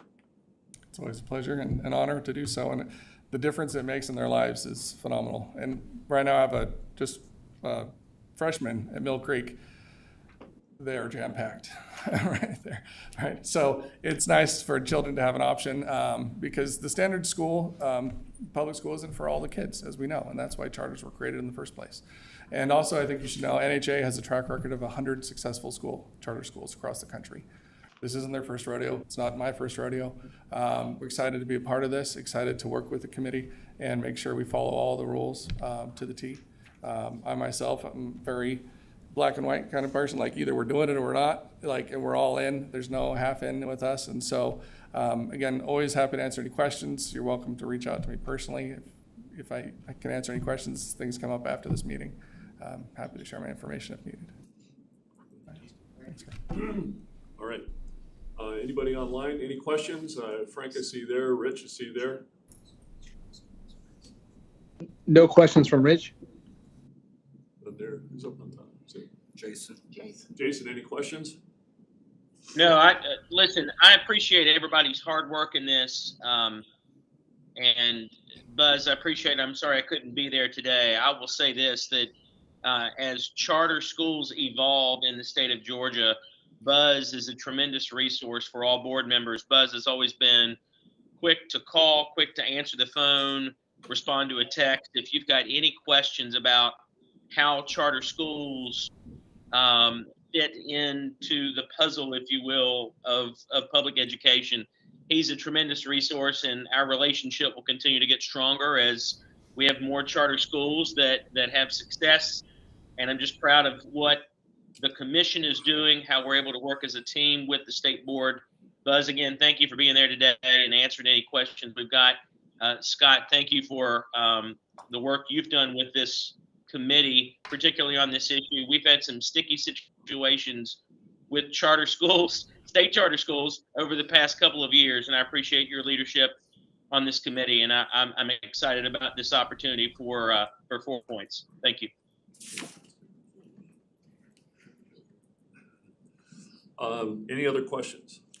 So I've got just a procedural question that I need to work through too, because I was looking at rules and OCGA as well, and it references the department. So the department is the Georgia Department of Education. It shall make a recommendation to the State Board of Education regarding the State Board of Education's affirmation or overrule of all new or renewal charters. And where the recommendation is to overrule, the Charter School Commission's decision shall specify the reasons for its recommendation to overrule the State Charter School Commission. So, Ms. Taylor, we need to understand what the recommendation of the department is. The department has the recommendation that the state board either affirm or overrule. We don't have a determination either way. Obviously, this is the first time that the staff has made been at odds with the commission. It looks like they are on the same page at this time. So that would be the decision of the state board as to whether they make the determination of approving or affirming or overruling the decision. So when you say the staff, you mean the staff of the DOE? Of the commission? Of the commission. Yes. Okay. Mr. Sweeney, could we not get a new staff recommendation? I'm confused by your question. Are you referring to staff from the department, meaning the Georgia Department of Education, or are you referring to the staff for the State Charter Schools Commission? Well, she was talking about the state So- commission. Yes. State- Yes. State commission staff is. Yes. Okay, not the DOE staff. That's correct. Mr. Sweeney, I could And for- use that if you want. Okay. Go ahead. Yeah, I would just say that when we say staff recommendation, it's a panel that is put together to interview the school. It includes obviously a number of staff members and normally includes a commissioner. And then we hire from time to time, well, for all these petitions, outside experts who, in this case, I think flew in from the state of Florida, maybe. So there's no way to go back and create another recommendation from that group of people because it was in panel for that moment in time. Yeah, and I just want to be clear, because the language is very specific. The department, and that's the Georgia Department of Education, shall make recommendations to the state board, okay, regarding the State Board of Education's affirmation or overrule of all new or renewal charters. So it is a recommendation that comes from Godot. And I mean, it sounds like it's neutral. It is. Tiffany, is this not true that DOE is there in with this because the federal programs and the safety things all come through DOE with charters too? We And so y'all provide have administrative yes, support. So right. the difficulty on our end in terms of being able to provide an actual recommendation, and the context is very important here. So when you have looks like a school that submits a petition to the local board of education for the system in which the school is going to be located, then that determination from that local board goes to the commission. It doesn't come to DOE, it goes to the commission for their decision. If it's a denial, for then the commission to make a determination as to whether or not they are going to approve the charter school. Now, the commission is able to then provide, obviously it's going to be one of their schools that deep dive. They have a staff of 15 that's able to kind of dig into that. Our staff is much more limited of 3, and we are supporting over 77 charter schools, locally approved charter schools. So the time frame to be able to dig into the concerns of the commission and the details provided therein to then either follow up to say whether or not we would provide a recommendation when it looks like they've already worked out that particular determination would be very tenuous and difficult on our end considering the workload we already have. Do you have any other questions? I don't understand that. I'm sorry, Sam. Somebody have a comment? No, that, I understand now why the DOE doesn't necessarily have a recommendation because of the work that they have to do. That makes one of us. Yeah. Let me, I mean, I think this is really just a general comment, because I know Jason had a number of, and I don't wanna speak for him, has had a number of conversations over the year, especially after the legislative session. I think this is an example of where the language in the law around charter schools doesn't match up with what we actually have to do, and that there needs to be some work on that. Now, that doesn't change what we have to do today and figure out the best thing to do, but it does, I think, in conversations I had with Jason before about it, may change what we wanna do going forward and how we might wanna interact with the legislature to try to, get rid of the mud here on some of these things. Stan? just so the rest of the board, we have a recommendation from the State Charter Schools Commission to approve, okay? Let's not let that get lost, okay? Scott's procedural point is the state law appears to be at some odds with how we proceed absent a recommendation from the department. What I'd like to do is take a 10-minute recess. That's okay. I think we can clear this up and decide a path forward that's not going to waste everybody's time. So if you don't mind, I'm going to recess this meeting for 10 minutes. We'll come back at 1:44 and we'll come back into session then, okay?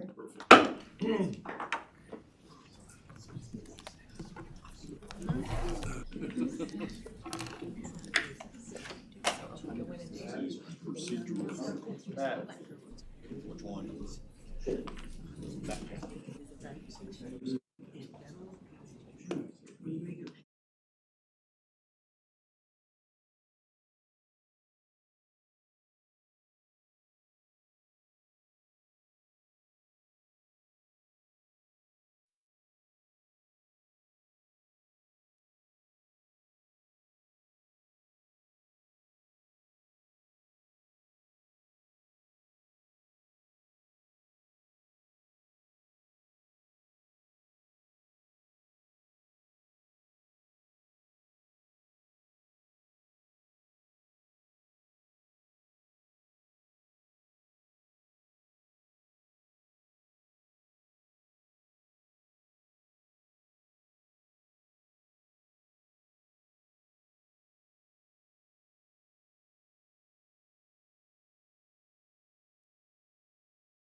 It's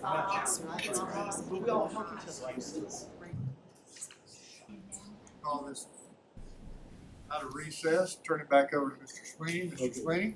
Thank you very much, Dr. McDarnett. After a thorough discussion and so forth, I think I have a sense and a feeling for where our board is as far as approvals, but I'm confident that this will move forward and going to make a recommendation that we pull this for a separate vote tomorrow. Okay. All right. Are there any other questions concerning this agenda item? Hearing none. Hey, Scott, can you hear me? We can. I had stepped away from it. Can you restate what you just said I missed that. I had some issues. Yeah, it was just a recommendation that this be pulled for a separate vote tomorrow. I'm reasonably confident that this will move forward, but we're going to pull this for a separate vote tomorrow. What's the recommendation? Okay, thank you. We heard the recommendation. What was the recommendation? So there is no recommendation of the committee. All right, this concludes, unless there's any further questions, this concludes the budget committee, budget committee. This concludes the district flexibility and charter committee items. So this committee is adjourned. Mr. Chair. Thank you, Mr. Sweeney. Those of you in the audience would please excuse the delay, but on our timing here, but it is now time for the State Schools Committee, and I call on Ms. Kennemore, the chair of the State Schools Committee. Thank you, Dr. Garnett. Oh, it's up there. Where's the mic? Good afternoon, everyone. We have Dr. Kenny Moore and Dr. Stacy Tucci, also known as Dr. Tenacity, and Ms. Kim Thompson, also known as Ms. Thorough. So they are going to give us information talking about the literacy presentation and acquisition. Thank you so much. Sure, thank you all. And thank you all for having us. I appreciate the meeting that you held at the Georgia Academy for the Blind last month. Hopefully you found that informative. And so that was some school level information about how we're approaching a lot of this work that is in front of us. You're going to hear from some folks at our central office level that are here to support our 3 state schools in carrying out this work. When you were down there, you heard a lot about data and how they're using things. My colleagues behind me are going to just drill down a little bit into that about formative reading assessments and some other things that we're doing that benefit all 3 schools. As I said then and have said before at some meetings, it's been until relatively recently that we've had a common curriculum for ELA across all 3 schools. And again, they span 200 miles apart.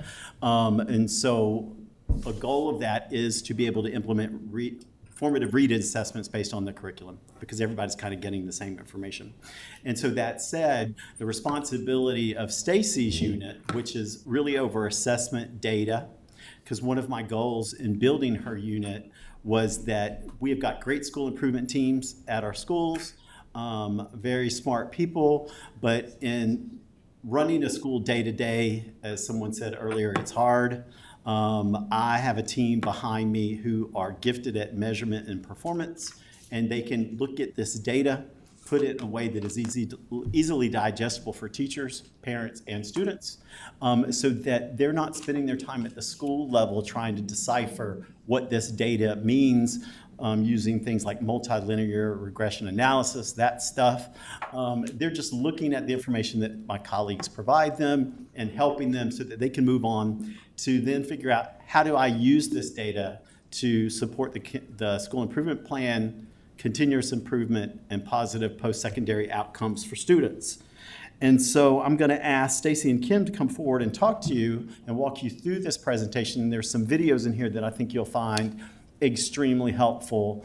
And this just is more of an attempt to show you that you'll see folks doing stuff at the school level. You'll see us doing things within my division here at this level.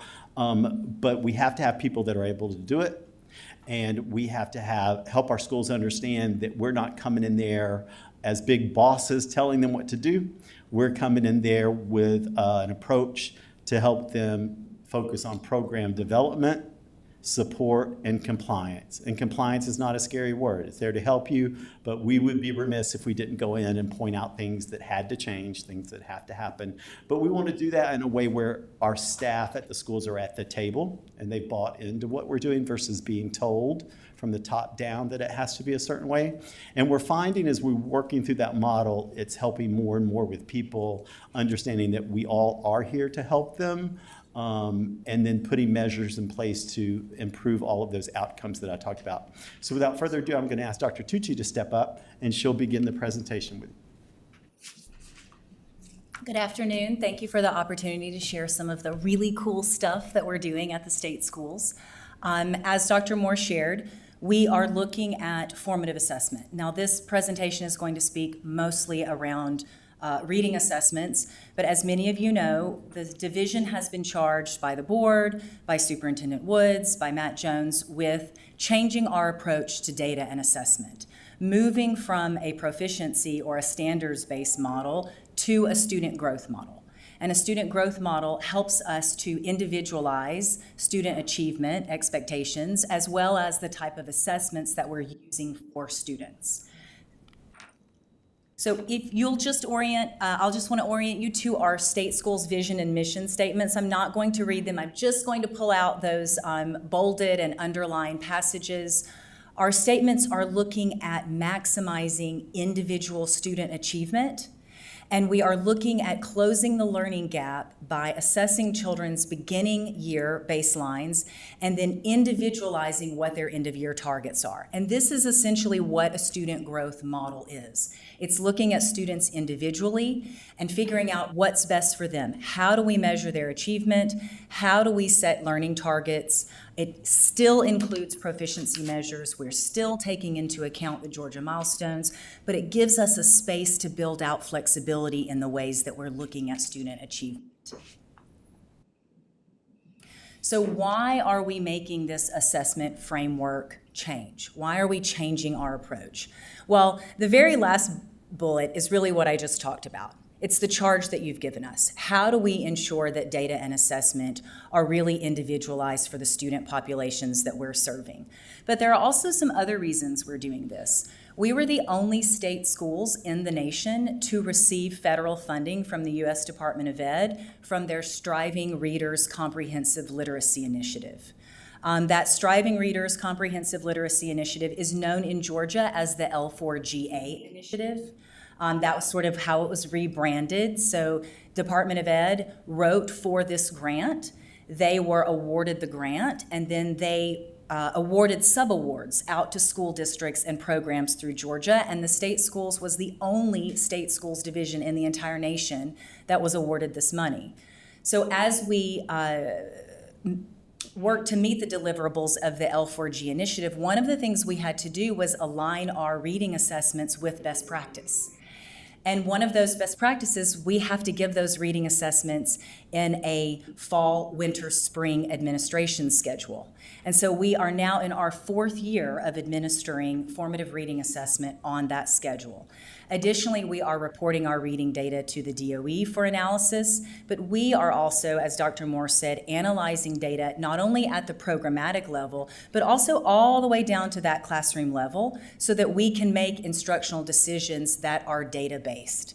We're looking at student growth within the school year, but we're also looking at student growth across the school year. We're trying to figure out what's happening during the summertime. How can we leverage summer enrichment programs, extended school year, so that we make sure we're not seeing significant summer slides, so the good work that's happening during the school year maintains or holds during that summer break. Many of you also know about House Bill 538, which is known as Georgia's Early Literacy Act. That is a really impressive piece of legislation that is now coming down. The first deliverable begins January 1st of 2024. The really great thing about what's happening through L4GA and the State Schools Division is that most of the deliverables from HB 538 we're already doing. So the state schools are actually ahead of the curve when we look at meeting the deliverables from that new Early Literacy Act. Why are we moving to a student growth model?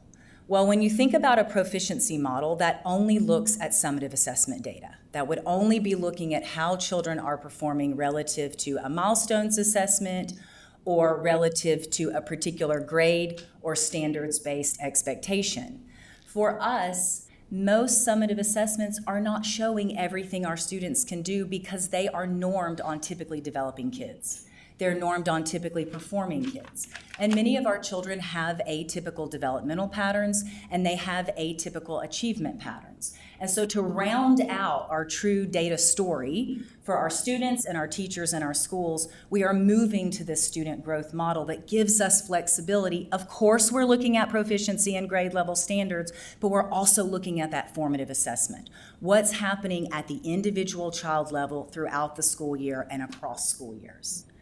I've already spoken to the fact that we are serving an atypical student population, but just to further detail what that means, every child at the state schools is in special education. Every single child is on an IEP. You do not find that at any other school in the state of Georgia.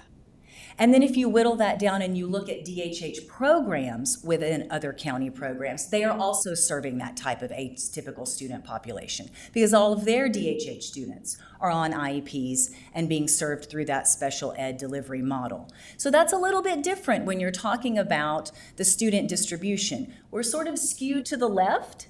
And when you compare us to a typical school and a typical distribution where it has that more general bell curve.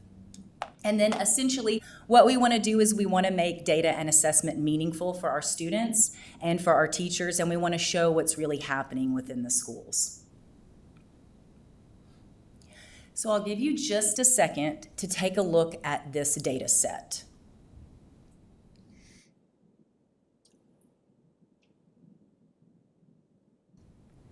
So this is the Georgia Milestones ELA Summative Assessment Outcomes for all known DHH students in the state of Georgia for grades 3, 5, and 8. So this is all children in all counties who are taking the Georgia Milestones. This is for school year 21-22. I'm awaiting school year 22-23 data, and we'll do the same analysis on that data as well. Should come in the latter part of October. But what is important to note is that we have a pervasive reading delay among DHH students in the state of Georgia.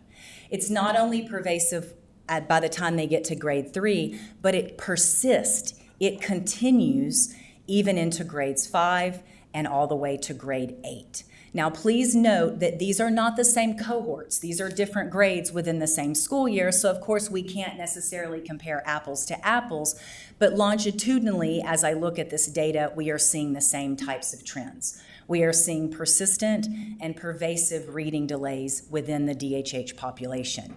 So we want to not only address this issue within the state schools, but we claim all of the DHH kids in the state of Georgia. We have subject matter experts within the state schools division that can help DHH children in other public school programs. And so we want to look at developing resources, materials, and trainings that can not only be used within the state schools, that can be scaled statewide as well. So I'm going to refer you to House Bill 538. Again, that's that Early Literacy Act. There are two major deliverables that really impact the boots on the ground practitioners, our educators. And those are that this act requires all students in K through 3rd grade to be screened for reading delays 3 times per year. Check, state schools is already doing that. Additionally, it requires parents to be notified after a reading delay is evidenced at each assessment period. Check. We have started to develop data visualizations for that as well, so that parents are able to be empowered and have the knowledge they need to support their children's reading development across the school year. The only thing that doesn't particularly jive with us as it relates to the Early Literacy Act is that it requires screeners. Screeners are tests that tell you if a reading delay may be present, right? Think about a hearing screening. It tells you, something was a little funky about the way you responded to this hearing screening, so you have referred for a diagnostic. You have referred for a follow-up to absolutely positively make sure that there's a hearing loss present. We already know DHH kids have a reading delay. We don't need to do screeners on them. That's why most of our children are in a special ed program receiving services through their IEP. So what we are proposing is that we continue to do what we are doing right now and use a diagnostic assessment 3 times a year. We know they've got a delay. We need to know why they have a delay. What are the discrete skills that are impacting their ability to move the needle around reading? So we're doing something a bit more intensive than what the law requires, and we hope to be able to propose that to DOE and to the board in January of '24 to get your approval to continue to use a diagnostic rather than a screener to meet the deliverables of the law. We also want to share this knowledge, this information, and these resources and training with other school districts around the state so that they can propose to use a diagnostic for their students for whom they already know a reading delay is present. Okay. So initially, the impetus for this work was through the L4GA grant. And this is where we were administering that diagnostic 3 times a year. And what we realized in that administration is that most reading assessments are not taking into account the fact that we have children who are using 2 instructional languages. They are reading English print, but they are evidencing their comprehension through an ASL output. So what we decided to do is to make this assessment more accessible, not only to our students, but more accessible to our teachers, and we've created ASL-specific resources for this diagnostic assessment. We've also created data visualizations for individual student data, and these visualizations will be shared with parents, not only within the IEP, but at each one of those assessment periods as required by the law. We've developed teacher training for test administration, and we've also developed teacher training for data sharing. There are currently 4 programs involved in this pilot study. We have AASD, GSD, the Northeast Georgia RESA DHH program, which is located in the Athens area, Winterville, Georgia, and then we are also working with the Cobb County DHH program. So we've got our state schools for the deaf, we've got a large regional rural-based program, and then we have a large metro program. We tried to target programs in the pilot study that had a critical mass of students who are using ASL. So that's really why we chose the Northeast Georgia RESA and the Cobb County DHH program. They have a large number of children using ASL. If this pilot is successful, and so far it has been exceptionally successful, our goal is to scale this statewide starting in school year 24-25. We are looking at 3 formative reading assessments for school year 24. Not to say that we aren't doing anything for GAB. I want you to see that there are 2 formative reading assessments that we are piloting for GAB. That is our curriculum-based measure, our StudySync reading benchmark. StudySync was approved by the state board last year as our middle school and high school curriculum. So we're going to be piloting the use of those reading benchmarks 3 times a year. And then we are also going to be piloting the use of the qualitative reading inventory, often known as the QRI. That looks to be a more rigorous reading inventory compared to the Jerry Johns basic reading inventory, which is what we are currently using. So we're going to trial that reading inventory as well, just to make sure we're using the most appropriate measure for these various student populations. So we're going to focus primarily today, the rest of the presentation, on the BRI, which is the formative reading assessment that we have been using at the state schools for many years, but we are now in our 4th year of using it in that repeated measure administration schedule. And now I'm going to turn it over to my colleague, Kim Thompson. This is the fun part, and she's going to share with you some of the resources and materials we've developed for teachers. Thank you. Okay, so we understand, thank you for having me. We understand that children who use ASL actually learn differently than hearing or hard of hearing children who use spoken English. So it's important for us to use general assessments, general reading assessments. However, this requires us to develop ASL resources and accommodations. So I am going to share how we develop the resources and how we're using them. We have an ASL team of 7 native deaf signers, and they are a representation of our student population so that the students can see themselves in the resources and instruction that they're receiving. Many DHH students, many deaf and hard of hearing students across Georgia are using the VSL accommodation, the Video Sign Language Accommodation. And most are not receiving this assessment delivery model throughout the school year.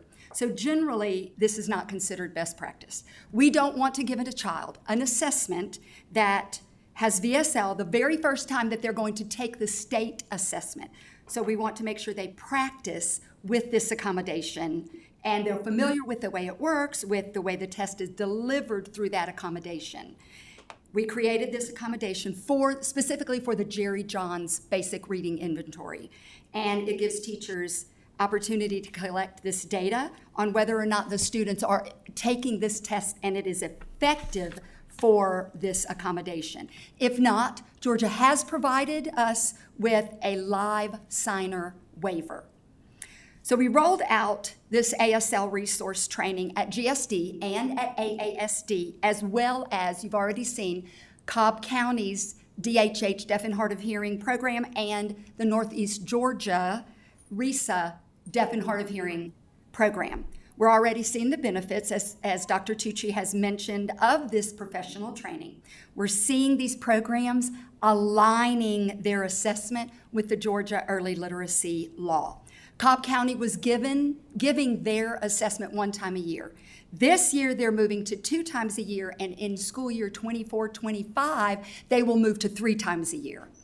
And Northeast Georgia RESA is moving from 2 times a year now to 3 times a year. From these trainings, we're already receiving requests for more professional learning partnerships, and our goal, again, is to blanket the state with this PL. We want to target school districts in rural areas because we know they have less access to resources and subject matter experts. Interestingly, we have seen that larger districts are also needing this type of support with these resources and subject matter experts. We are going to do something fun with a couple of resources. I get to do the fun part, and I may ask some questions. And so if you're brave and willing, please respond.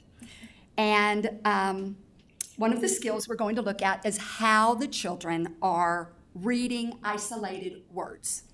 We wanted to standardize acceptable responses, which is kind of a curious thing to expect, standardizing acceptable responses. The students are reading the word list by providing a sign for the printed word. We realized that teachers were accepting responses that were a little bit all over the place. They cared so much about the students that they were giving them the benefit of the doubt, which we all want to do. However, what we found is some of those responses were actually wrong. So we found that we needed to give the teachers additional guidance and standardize the responses. We want to give the teachers flexibility within reason, of course, but when we standardize these responses, what we're doing is we're getting valid data. The following words that you're going to see are actually a resource for the teachers. So let's start with the word began. It's a perfect start because the teachers were accepting the present tense sign for a past tense word. That's wrong. That's just wrong. So, by the way, we solved the problem because now as you can see, we are now using preferred and acceptable responses. Again, this is a teacher resource. So I want to show you the first video that the teachers will use.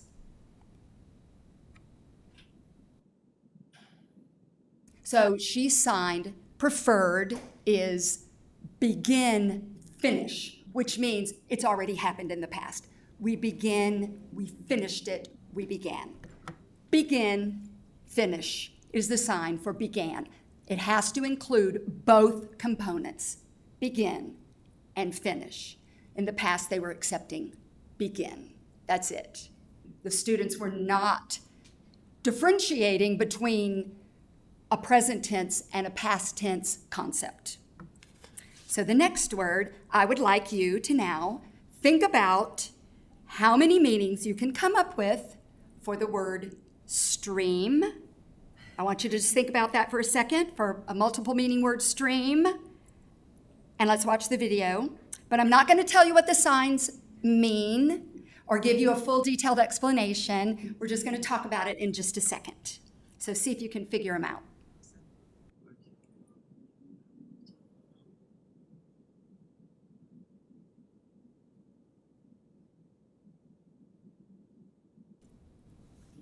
Okay. Anybody want to throw something out there? Lisa's gonna answer.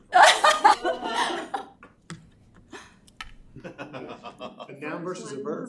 Water. A noun versus a verb, okay. Okay. Stream versus stream. Yes. Okay. Excellent. Thank you very much for responding. So, yay, there you go. And waving hands. You're elected. The first one is, that's exactly right. The first one is water moving through a path, right? And this one, Downloading?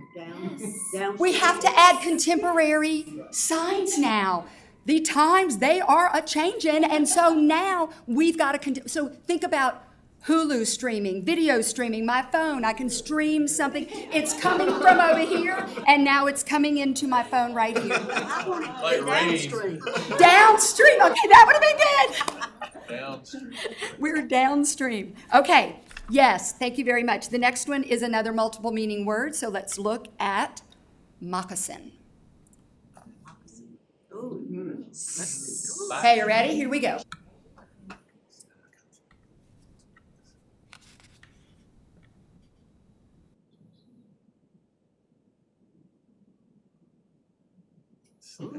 Wow, those are three different things.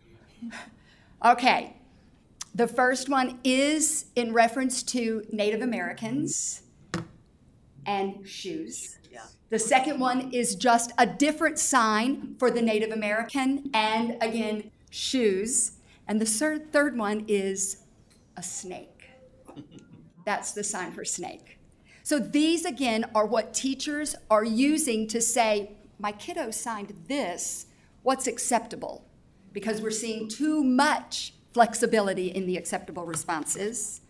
All right, this next one is the acceptable responses can be fingerspelled or a sign. Some words have just a finger, you just fingerspell it, that's it. You're just going to provide the letters, just the letters of the word.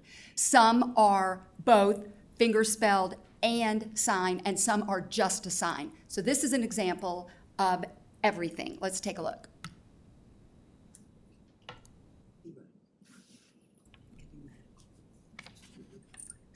She's fingerspelling here.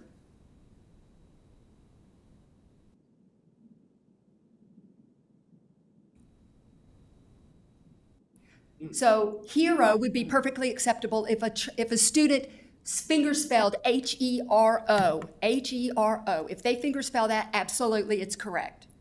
The next one was you look up to someone, and the next one was somebody famous. And those are the three signs. We know a hero. So those are the three ways that you can sign hero, and we would accept those responses. All right, the next one, castle. She's signing preferred. Now she signed acceptable. So the preferred sign, the one we really want to have our students sign, is this one. And the second one could be an outdated one, but it's still handed down. The second one would be doing the castle walls coming up. Yes, question? Who decides what's preferred? The deaf community. We defer to the deaf community, the deaf native signers. And so that group of 7 that I talked about at the beginning, they are the ones from different areas, but they are all native signers, and they come together and they make that decision. And they have had some really great arguments, discussions, and finally coming to agreements on a lot of these words. So it's pretty exciting to see. Yes. And I want to add one thing. We are actually asking teachers who are using this resource outside of the state schools to give us feedback. Because if there are regional signs that they are using that we haven't included in the list, then we're going to continue to modify the resources. As much as we do defer to the deaf community, we also want to make sure teachers can use this in a practical manner. So teachers will have the opportunity for that feedback and that modification cycle to happen as we roll it out. So when you have these different choices, and are you discouraging the children from using different choices? Because there, in typical language, there are different words that mean the same thing, and some might be right, some might be wrong, some might be better in some situations. And I would think it'd be the same way with signing, that, it depends upon what your background is. It depends upon how you learned it. And I don't think, we're not telling them they're wrong if they use this other sign and it's not the preferred. Exactly. Okay. I'm not sure I could have said it better. Okay. So when a child comes to us, when you said background knowledge, that is so key. That is so key to a lot of this. This is a lot of signers have learned a specific sign and they carry it in. And so again, we do have to defer, but there are some things that are English, heavy English signs, and there are some that are very deaf influenced culture signs. Sure. And look, I certainly don't want to, I'm not an expert in this at all, but I would also think the spelling it out would help with the literacy. Because when you're reading the words on a page and you're spelling it out, I like your smiling. For this particular assessment, for the BRI, when we get further up in grade bands, most everything is fingerspelled. Yes, okay. The only thing that directly maps from ASL onto English print is fingerspelling. Okay. It's the only part of ASL that has a one-to-one correspondence. And in fact, you hit the nail on the head, which is fingerspelling is one of the most predictive skills for deaf children's English print reading. The larger their lexicon of fingerspelling is, the more likely they are to achieve age or grade level reading levels. Yeah. You hit the nail on the head. Yes. I have another question. Yes. If slang, kind of evolves. Tell me.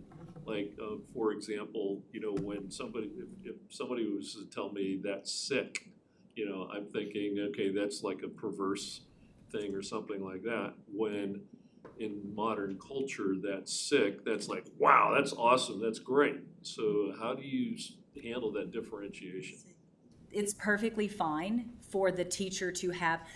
This is a guiding resource. It is not a guillotine chop, right? It's not anything that falls outside of the parameters of this resource is a no. It's just, hey, here's a guiding resource to say, we're kind of looking for these preferred signs or perhaps this acceptable sign. Because one of the things that we're struggling with, to Kim's point around the VSL, is the video sign language accommodation for the milestones assessment. If children don't have a level of standardized receptive language ability, if they can't recognize that this is moccasin because they use something else that's not moccasin, right? I don't know, sorry, I didn't mean to make you, then they actually can't engage with the VSL because they don't have a baseline or a foundation of standardized language to engage with the interpreter that's being used in the VSL. So there has to be a baseline, but this is a guiding document. There's space for teachers to say, oh yeah, sick, that's cool, right? Or tell it. Tell that story. So there's a story. One of the words on the word list is shot, and so you're thinking, okay, shot, right? We get a shot in the arm. You might be thinking shot. Well, this student was a much older high school student and signed like that. And did you see it? Yep. And I said, yes, I can accept that sign. That child was much older and, you know, if I, not a preferred sign, but certainly within the realm of the multiple meanings of a word. So we are looking at the multiple meanings, and again, regional signs, slang signs, there's many different ways to say the same thing. And again, to Dr. Tucci's point, especially in the beginning, we accept, if I know what you mean, I accept it. And then now we're going to teach you maybe formal language in certain situations, and then the slang language and when you would want to use that as an acceptable sign. Another one was husky, and years ago that might have been somebody that was, there was a husky size for young children, and now they're all signing dog because they know that huskies are dogs. But years ago, nobody would have signed husky. It wasn't, everybody didn't see dogs on the internet, and you didn't see huskies in movies. So those are just different ways of acceptable signs, and we've got preferred and we've got acceptables, but again, we're seeing that we're going to have to widen some of the bands of some of those words and add more acceptable signs because of multiple meanings and contemporary signs that are starting to show up. I'm going to skip the last word and go to the next part because I want to take a look at the second skill, which is reading comprehension. So the students read a passage and they're asked to respond to comprehension questions. And this is where the VSL, the Video Sign Language Accommodation, comes in for students during testing. Each question is signed by a native ASL user, and the student watches the video and then expected to respond and answer the question. This is how state testing is delivered to deaf and hard of hearing students who use this VSL accommodation. If the student answers the question incorrectly, then a live signer, then whoever is providing this, then we would sign the question live. If the student gets the question correct when the teacher signs it, then that gives us information that perhaps a live signer is an accommodation that that student needs. There's lots of nuances around this accommodation, so we're looking at those as we roll out this pilot project. But let's have some fun and look at some more videos, and please note that the questions are captioned. I will also tell you that you're going to be torn between looking at the signer and reading the question. If we need to repeat, we can repeat, but when it first pops up, you might miss the question, but we can pause on it and show it. So here's the first one. Note that the print story is left for the student to refer back to, and that this is going to be a kindergarten level question, and the BRI does go all the way up to through 12th grade, but I'm going to show you the questions from K through 3rd because these are the ones that align with the Georgia literacy law. So let's take a look at, oh good, it stayed there. She's signing exactly that's what she's signing, is what is the story about. So I just want to go through these a little bit. This is 1st grade, so I think I'm showing you 4 1st grade questions.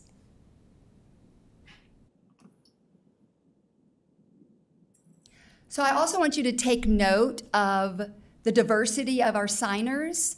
I want you to take note of how they're signing and their expressions. This is still a 1st grade level question.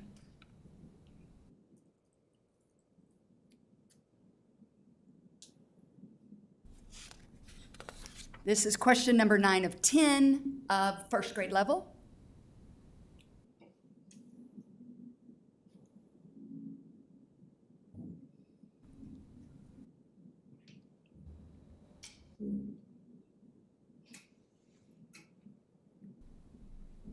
Vocabulary question at the 1st grade level. And finally, let's take a look at a vocabulary question at the 3rd grade level.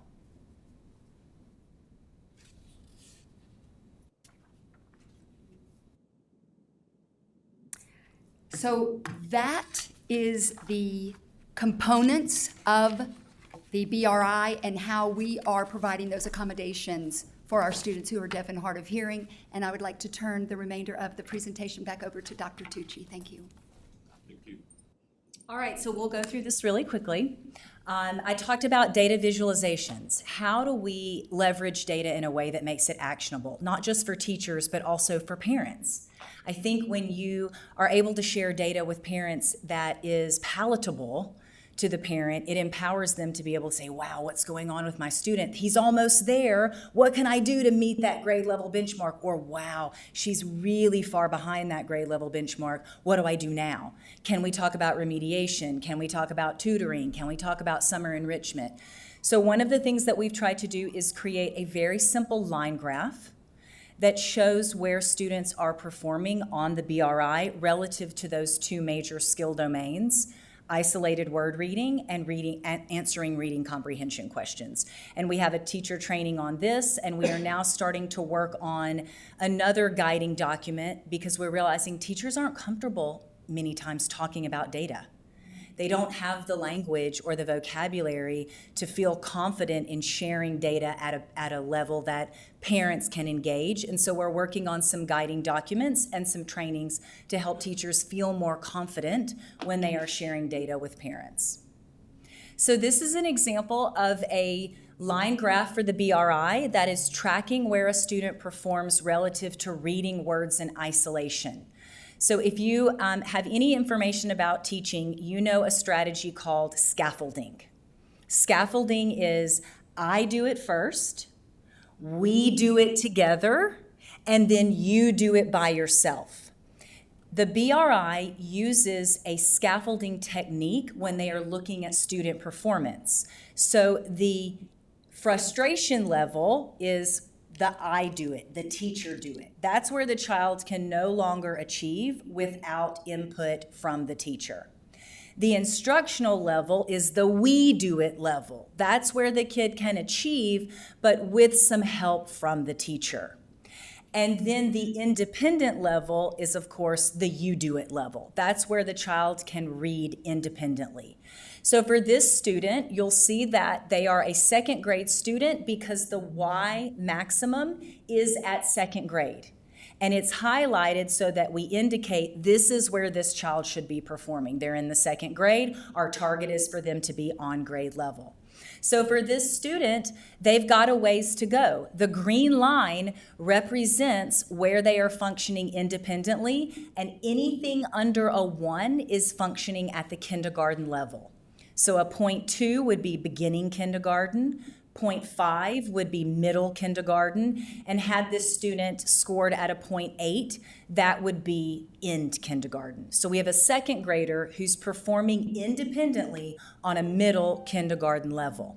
But then we look at their instructional level. You see that blue line, they're performing higher when they get some support from the teacher, and they're performing even higher at that frustration level. Right? So this is a way to show what children can do independently, but also helps us target where that independent expectation should be by the end of the year. This child is frustrating at a 1.8 level, that red line all the way up to 1.8. That's close to second grade. So that tells me that I should set a learning expectation for the end of the year at grade level for this child. I've got some work to do, but he's showing me that he can get there. Now we'll take a look, same graphing, but this is a student at the 11th grade level. So this is where our teachers really need some support on how they share data with parents. This child is 8 grade levels below the grade that they're currently enrolled in. You see that green line, the last data point, they're achieving independent reading level at a 3rd grade level. So there's a ways to go. You look at the blue and the red lines, they're not much higher than that independent level. So perhaps we're not going to close the full achievement gap in 1 year. 8 grade levels in 1 year, probably not going to happen for this student, but we could probably set a learning target for the end of the year by independent grade level reading of 6th grade. Because look, or perhaps 5th grade, based on where they're frustrating. So is the goal just to have a reach above that frustration point? The goal is to get them to read on grade level. So the goal is that the last dot on the green line be on the orange line. Yeah, Yeah. But you were also managing realistic expectations. That's exactly right. You hit the nail on the head. So a student growth model tells us that not every single student, it's not appropriate to expect every single student to be achieving on grade level. So we use that frustration line and go a little bit higher than frustration. And that would be a realistically manageable goal. If we're following our curricula with fidelity, and if we're making instructional changes based on our data, we should be able to hit that 5th, 6th grade level by the end of the school year. Yep. And then the same thing for reading comprehension. So it's the same graph, but now we're looking at how these children are scoring relative to answering comprehension questions. So again, you have an example of a 2nd grader, and then we have an example of an 11th grader. So really trying to help families understand how close are we to that grade level benchmark, or how close are we to that child's maximum potential at the end of the year. And then really empowering parents to say, yes, the school is responsible for what's happening, but so are you. You're our partner. So let's use this opportunity to talk about what you can do at home in conjunction with what's happening within the school so we can move the needle. So ultimately, what we are doing within this project is we are moving the state schools from a proficiency achievement model to a student growth achievement model. We want to ensure that our data and assessment are aligned with Georgia's Early Literacy Act, but we want to do this not just for the state schools, we want to scale this statewide. And then we want to support the actionable use of DHH achievement data. I think that's part of the reason assessment gets such a bad rap, is that we give assessments and then we don't do anything with the data. And so what we really want to do is make the data actionable. I should not be asking a teacher to administer an assessment if I'm not going to do something with that assessment data. I think if we can achieve these 3 goals, and we are definitely on our way to doing that, we'll have done something pretty innovative within the field of deaf ed, and hopefully as it rolls out across the state, perhaps we'll have some other states interested in also looking at what Georgia is doing and using us as a model around their assessment delivery models. That's it. Are there any questions or comments? I'd just like to say this is exciting, and those of us that have been on this board for a long time have always talked about, I'm sorry, Martha. But I'm sorry, I was just thinking about how great this was. It No, I is. wasn't talking about what you said.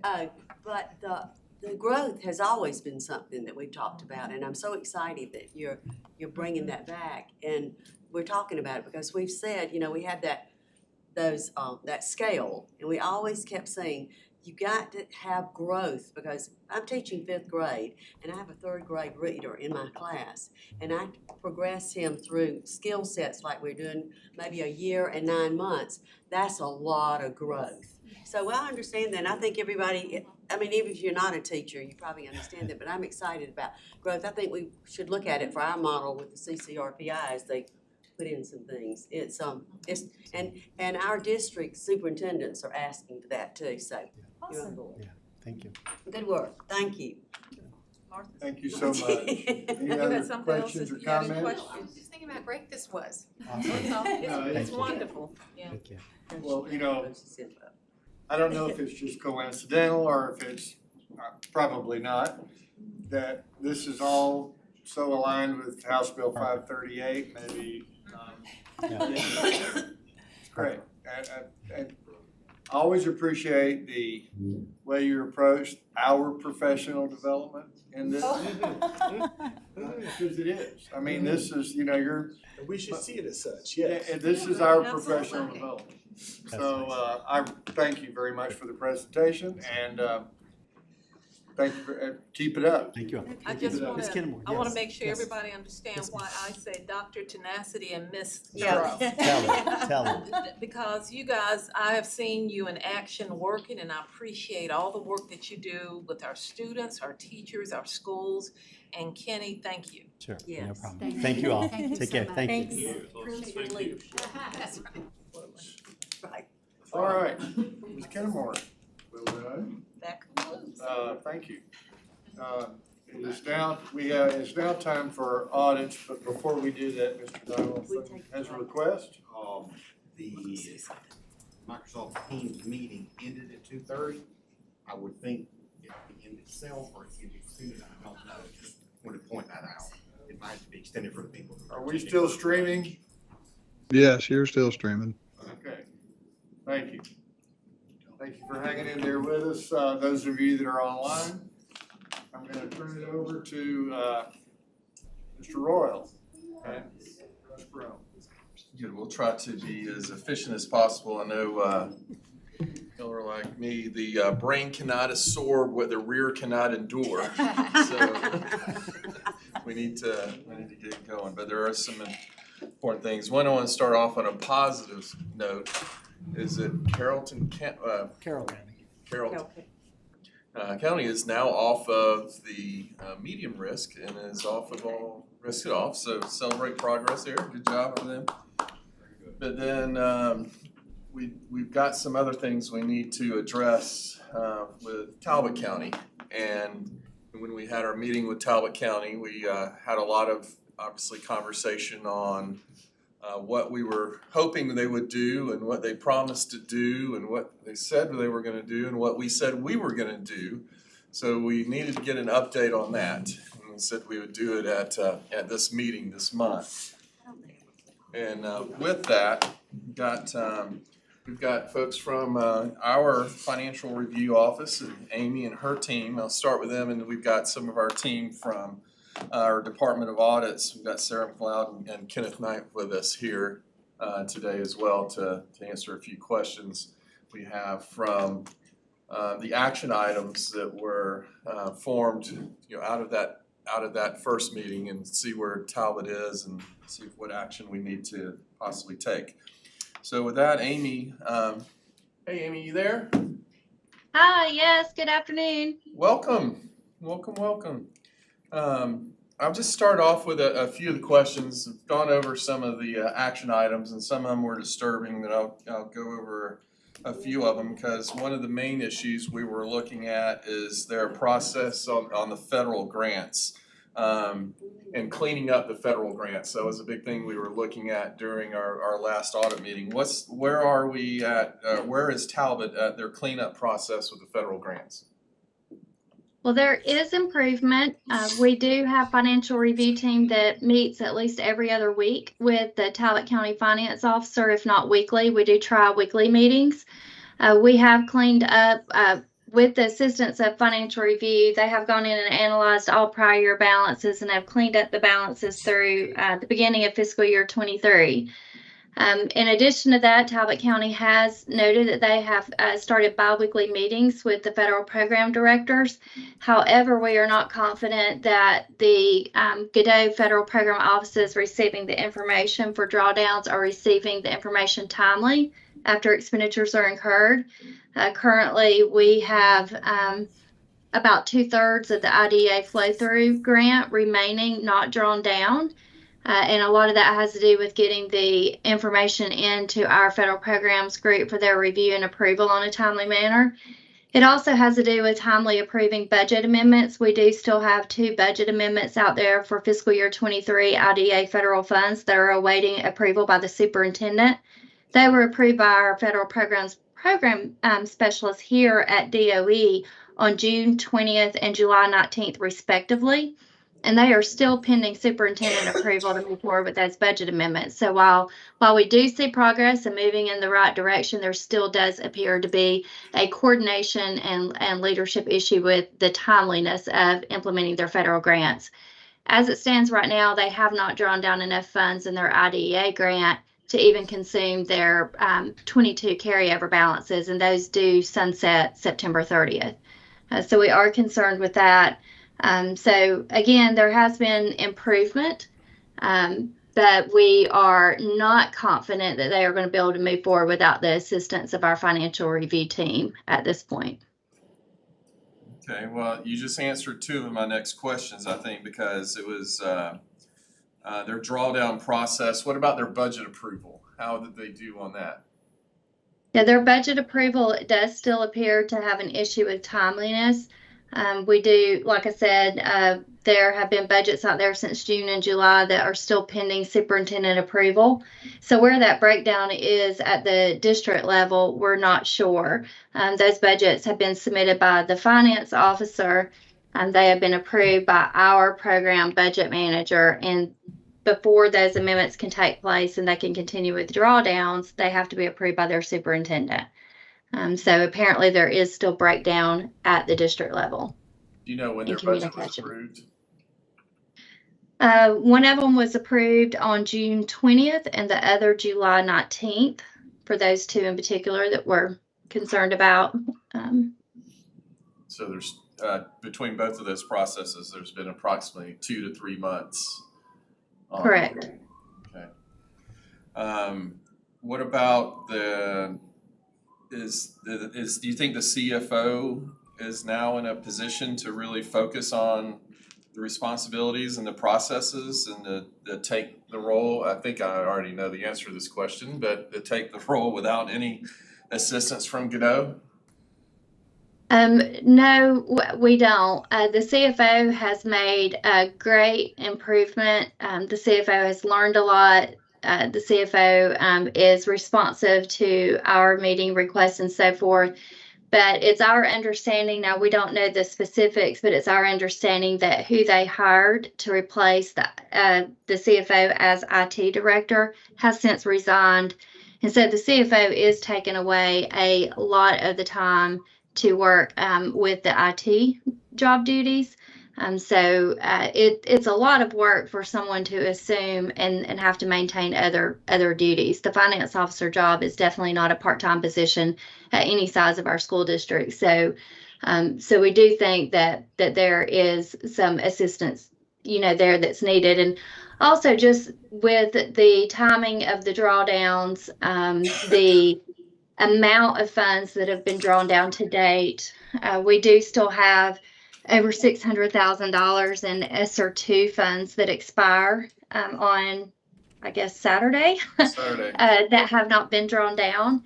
There does appear to still be more need for partnership between the federal programs teams and the finance team within the school system.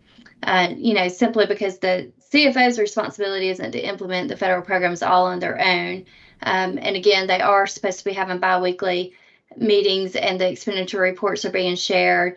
But it's going to take the entire leadership team at Talbot County to be successful in implementing the grants, making sure the grants are implemented, the funds are being spent in accordance with the approved budget and drawn down timely. And we're just not seeing it.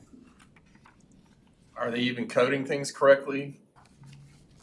Or, We do think that there has been improvement on the federal program side as far as account codes. It's my understanding that there is some reclassifications that have to take place with some of the ESSER grants.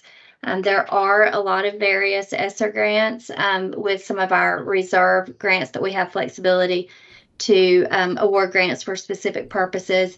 I know that as of 2 weeks ago, I received an update around the 14th of September that they were working on correcting expenditures within the ESSER grants for using the incorrect program codes in the funds for the various grants. So they're trying to work on getting all of that cleaned up.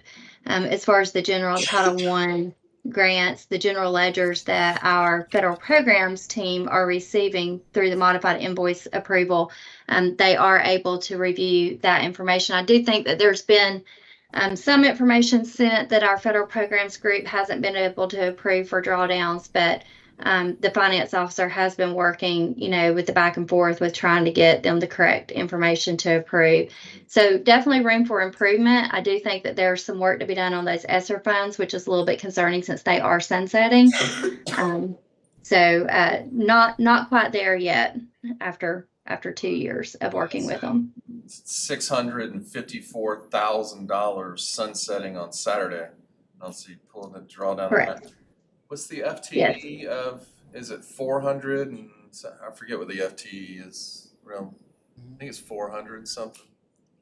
Let me check. I'll check and get that. I was just amount. thinking, what's going on in my head? If it's 450, it's either 400 or 700. They're small. Yeah. Yes, they are. If it's Yes, more- you're correct. Just under 400 if you don't include pre-K. It's 416 enrollment as of last spring. That's $1,500 per child. Per child. I mean, I know it doesn't quite work that way, but just, that's a shame. Okay. Amy, is there anything else that you think it would be beneficial for our committee or our board to know from the financial review side? Just again, the finance officer needs the time and the resources in order to be able to perform the job, and then just staying on top of it and just the communication and coordination among the different leadership teams within the school system is necessary, and we're not seeing a full partnership there with the timeliness of the pre-budgets, the monitoring. What I'm hearing is, and this came up several times when they were here, is there seems not to be still a sense of urgency. I won't put Correct. you, I was gonna say, I won't put you on the spot for that one, but you don't have to, it's easy to figure out. All right, now if I could switch over to our Department of Audits, Sarah, are you gonna have the fun with this one, or? Sure. Okay. How are you? Good afternoon. Thanks for having us. Thanks for trucking over. We're sorry we're running a little bit late No problem. today. Status of their 22 audit. So currently there are 22 audits on hold. We have been able to complete about 70% of the audit at this point, but it is on hold right now. What's currently pending? Well, it's pending. So during March and April, we started the audit back earlier in 2023. We were not getting the information that we needed. The request list items were not being sent over. They stated that it was due to the fact that they were having cross-functional monitoring at the same time as we were trying to do the audit, and that they were overwhelmed by the number of requests. So at that point, after we'd kind of waited it around, we want to get the audit wrapped up both for us and for them. But at some point we have to kind of move on in order to get the other audits done. So we went ahead and put their audit on hold for them to finish functional monitoring. We moved on to other audits. When we were ready to come back and start back, we reached out on multiple attempts and were not able to really get any of those items that we needed. So it's still pending as of now. So what I'm hearing is that they haven't been responsive and they haven't provided all the items requested. Right. We have made repeated requests. Like I said, we also would like to close out the audit and get their 22 report to them. But we just haven't heard anything back. So in that light, we just continue to move on down the schedule of the audits that we have. Do you have any presumed time frame? So basically where we're at now is we will not start the audit back up until we've gotten the remainder of the request list, just because that's going to be the most efficient way to finish the audit. They've had those requests since March and April, so the items we're asking for were originally asked for then.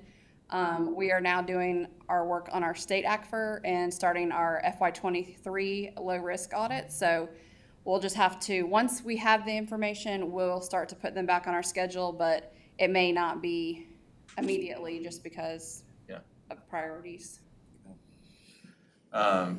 Is there anything else you think would be beneficial for us to have any other information that might be helpful to share? I don't think so. I mean, we just want to stress again, we want to get the audit done just as much as hopefully they do. And we understand that the finance officer is wearing multiple hats. We were informed that as well again. So it is hard to get a hold of somebody when they have multiple job duties. And that job is a big job. A finance officer in a school district is a very full-time job, just like Amy said. So. Is it, one of the things I've heard from some of the staff and talking is you'll have an hour meeting scheduled and the CFO's called out 5-10 minutes later because they've got to go put a fire out with the other stuff and they're unable to. Yeah, it's hard to, get in front of him and get the things that you need. I mean, he's just very busy with other things too, other than the finance work right now, so. Guys, Sure, please.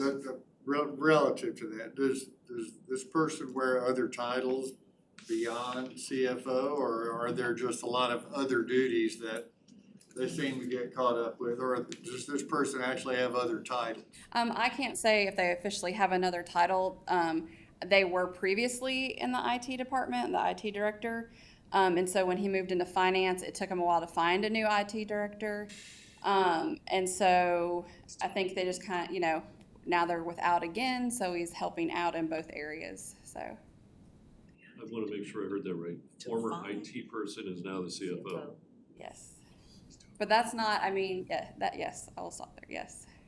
The chart of accounts for reporting at this level is unbelievable.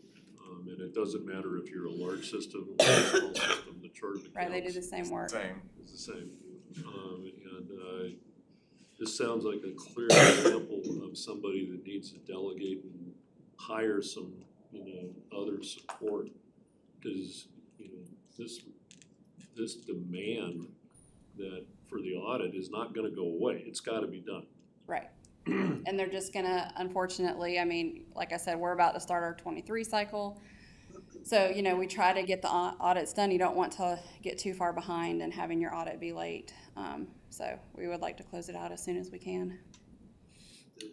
The onset of the interview, do y'all still conduct the opportunity to sit down with the board chair and the superintendent and the finance officer? Yes, sir. It is actually required under auditing standards that we have those interviews at the beginning of each audit. So we speak to what we consider those charged with governance, which is the group that you just indicated, and we have a set of questions and we have conversations with them at the outset of every audit. It's still the same. So at the end of the day, the board chair and the superintendent are ultimately responsible for making sure that this audit gets completed. There's not the chief financial officer sole responsibility. There are two other officials, one being elected and one being appointed. And I will say, and just to make it clear, I reached out to the superintendent and the finance person. So it's not just the finance person that's not responsive. It's just so, you know, he's not in the isolated. What about the board chair? I have not directly reached out to the board chair myself, and I don't believe our audit team has as well. I normally go the route of the finance officer, and if we're not getting a response there, I normally pull in the superintendent to get some, you know, support to get the items that we need. But in this case, there is no response. There's no, in all likelihood, there's no community pressure on something like this. So as a local board member, you know, you've been there, Stan, I mean, you're familiar with this as well, is that you know, an annual audit is required, and then there's a report that is made before the Board of Education. And but generally speaking, the local community isn't weighted with bated breath for that to happen. Okay, it's more of a procedural thing and a more programmatic thing that happens. And so, you know, the awareness of the community comes into play where, you know, they really should be applying pressure to make sure that this stuff is taken care of. We can always apply so much pressure from this standpoint. And it's you know, the challenge is, you know, understanding what remedies we have. And I know it's a frustrating thing for Mr. Royal in this role. It's just like, you know, what can we do to accelerate responsiveness? And I don't know what the answer is. Yeah, and we struggle. I mean, we go through that too on our side. You know, I mean, we only have so many avenues that we can get the things. You can't go in and get them yourself. So I understand. Further, how do we make sure that the state and federal money that we're in charged with making sure it's being spent correctly is happening? So that's my question, is at what point do you continue sending state and federal funds? Well, you're getting into kind of where my mind was, is we have a lot more control over state than federal formula. A lot of the federal dollars are formulaic. based on it. And ultimately, we are responsible for those dollars, and hence why we're doing it. But I think it may be even appropriate for the audit committee to recommend that we suspend their ability to compete on competitive grants. They're not drawing down the grants they have to try to get attention. I mean, they're not spending, they're not competing, they're not drawing down. We've got $694,000 sitting there right now that expires on Saturday for a district of just over 400 students on that. So it's not a money issue, but we do that. And then I really think we may ought to refer to Charter looking at their strategic waiver contract. I've read through those contracts enough and a signature on them that there are accountability measures in there. And just like we would hold a state charter school or other charter school accountable, those contracts are meant for accountability. They are accountable waiver contracts for flexibility. And that we ought to potentially have the charter committee look at their strategic waiver contract. And should they even be allowed waivers of the state laws for flexibility for, I was trying to look up and was looking up some of their student performance data. Everything I could find was not good. And their financial mismanagement, I know both of those are in their strategic waiver contracts. Should we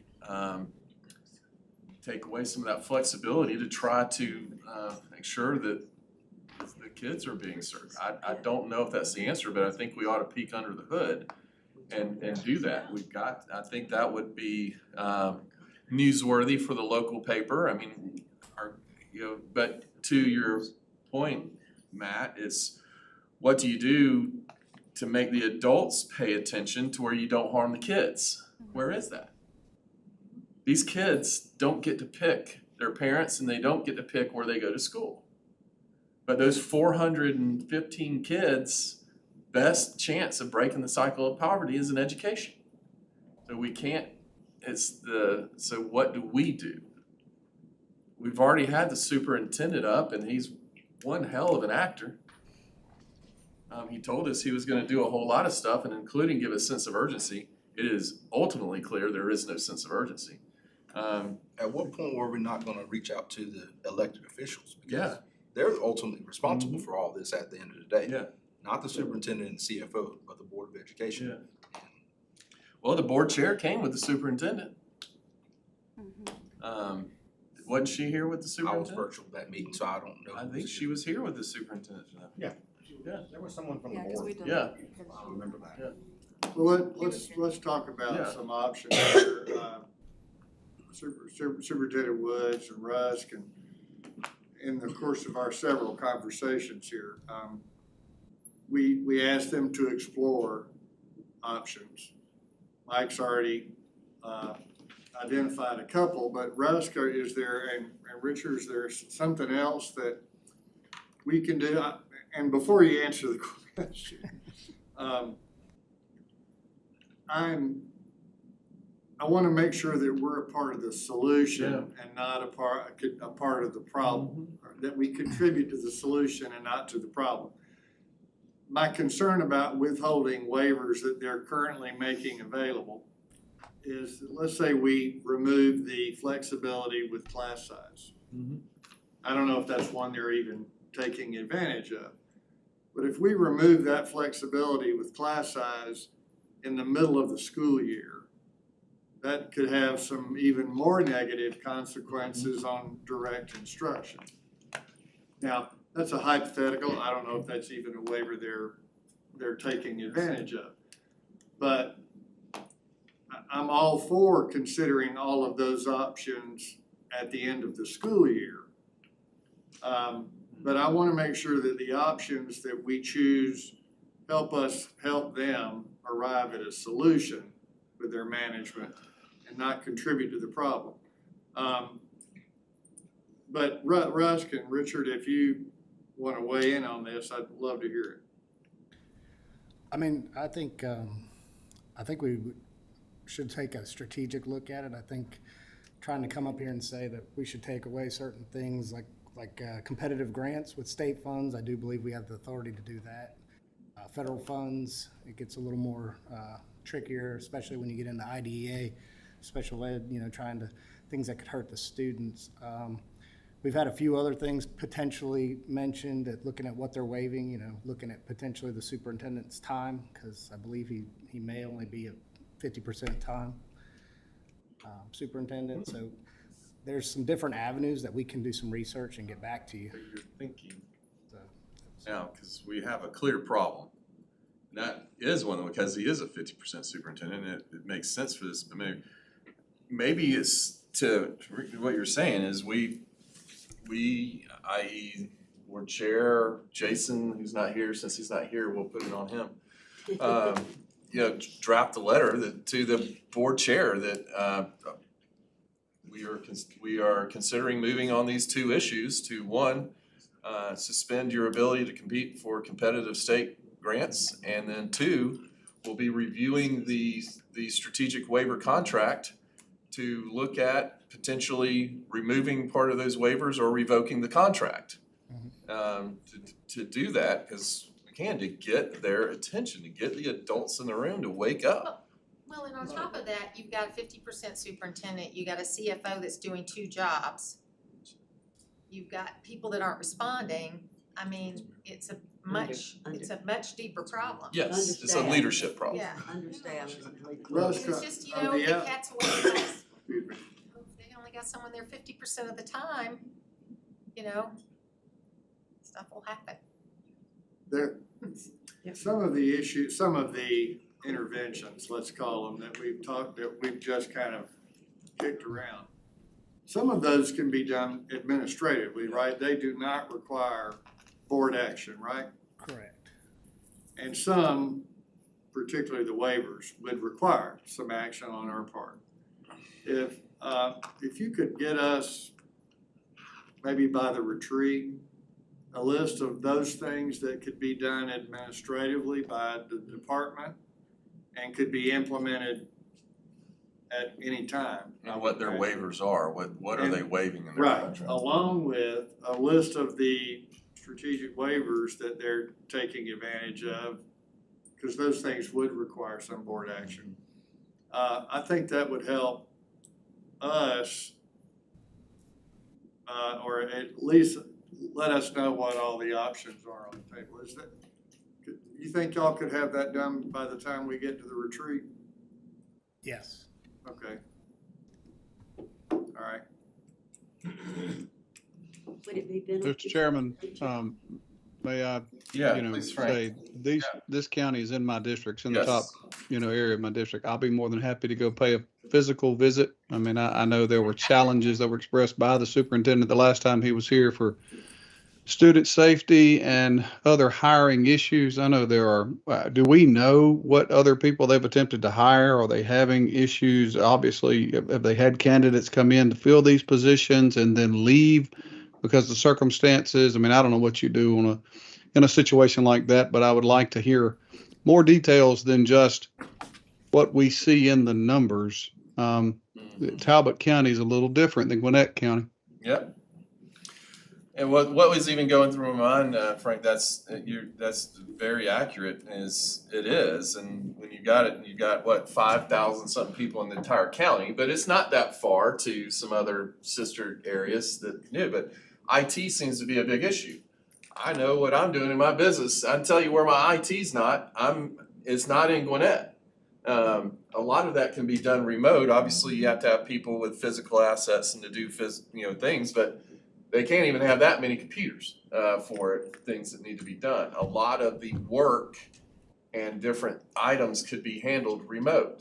And are they even thinking? I mean, there's so much. If the leadership made it a priority, it would happen. I would just like to go kick the tires. That's all. I think that's a fantastic idea. Thank you. And regarding a letter, Simple and not leadership, that's what it is. Jason and I'll talk about that, and Richard and I'll talk, the three of us will talk about that, and because obviously I don't think there's any question, they know that there's a lot of eyes on them right now, but they need, and I think the letter at least might let them know that how seriously we're taking this, so, I'm in favor. Any other questions or comments? Do you have any other good news on any of our other districts that maybe we haven't seen come off the list, or? I did bring an update, so it's almost the end of another quarter, so I'm getting ready to send y'all a letter again. This time we do have one that's coming off the list, so Jones County is gonna be removed off the list. Oh, where's Jason? Whoop, whoop. And we have about 20 so far as of September 19th that we will be considering, and 4 out of the 20 will either be high or moderate risk. So as of right now, Floyd County will be high, Colquitt, Cook, and Early are moderate risk. Okay. So that's kind of what the next letter is going to look like. You should get that in the middle of October. Awesome. Yes, sir, Matt. Are there any other high-risk districts that we should be concerned about? Yeah, keep an eye on. Because Talbot's not the only one. No. 1, 2, 3, 4. No, there are still 10 ones. But, Talbot is one that's definitely been on there year after year, repeatedly. So some of these have only been on there like a year or so. City of Beaufort's been on there several years, but they're real close to having all that cleaned up. They've been working hard to get that cleaned up. City of Thomasville's still on there. We're still doing that audit. That one may be back on the list. They've had a lot of turnover at City of Thomasville lately, so that's really been a pain point for them. Floyd County was already on the list, so they're a repeat so 21 they were on there, and they'll be on again for 22, which is what will be on the letter that y'all are getting this time. So not one of those stands out more than the others necessarily, but like I said, Jones was on there and they're coming off, so that was a high risk that's coming off the list now. If I remember correctly, the Senate bill has triggers that make it automatically high risk, right? Yes, so Senate Bill 68 does state that if they have a irregularity or a deficit for 3 years, that it will be a high risk entity. So financial review here at GDOE and the Department of Audits kind of work together to define what an irregularity would be, and we kind of landed on that being a finding. So if they have a finding in their audit report, that's what we're considering an irregularity. So if they have the same finding for 3 years, that's what's putting them on that high risk list. So in some of these cases, they have more than one finding that has been there for more than 3 years, so they're on there as well. But the first year you get a finding, you'd be on the moderate risk. If you repeat that finding for 2 years, you're moderate, and then it'll jump up to that high risk once you hit that 3rd year. Isn't there also running a deficit for a certain number of years? It's the same exact time frame. So if you have a deficit for 1 or 2 years, moderate. Once you hit that 3rd year with a deficit, you would be high risk. But I don't think we have any currently that are on this list due to a deficit. So it's not financial, it's internal controls. Yeah, almost, yes, they're all internal control findings. We actually don't consider financial statement prep findings because that's something that they do like once a year. It's a process that doesn't really speak to their day-to-day operations and how the internal controls are structured at that school district. So all of these are on here are either for some sort of internal control issue over their federal programs or within their financial office. So they're internal control findings that are landing them on the list. Thank you. Thank you for being here. No problem. Thanks for having us. Does anybody else have any other questions for the good of the board? With that, we are done, Mr. Chair. Thank you, Mr. Willow. Tomorrow, we'll start at 9 o'clock. And looks like we've exhausted the patience and endurance of everybody here except the page rep, Margaret Ciccarelli. Margaret, you get the prize today for hanging in here with us. So you can take tomorrow off if you like. I did too. Thank you, Mr. Chair.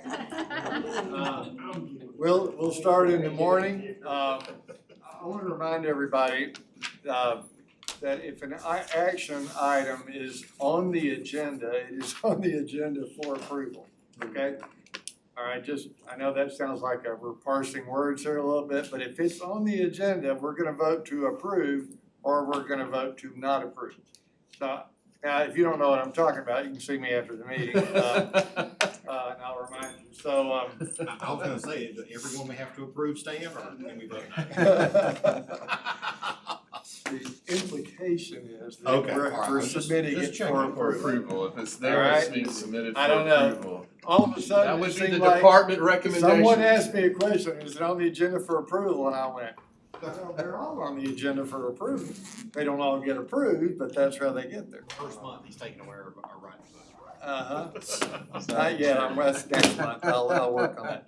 Thank you very much for your consideration and your patience with me as we work through this. Thank you to those that are online, and we'll see you in the morning. We stand adjourned.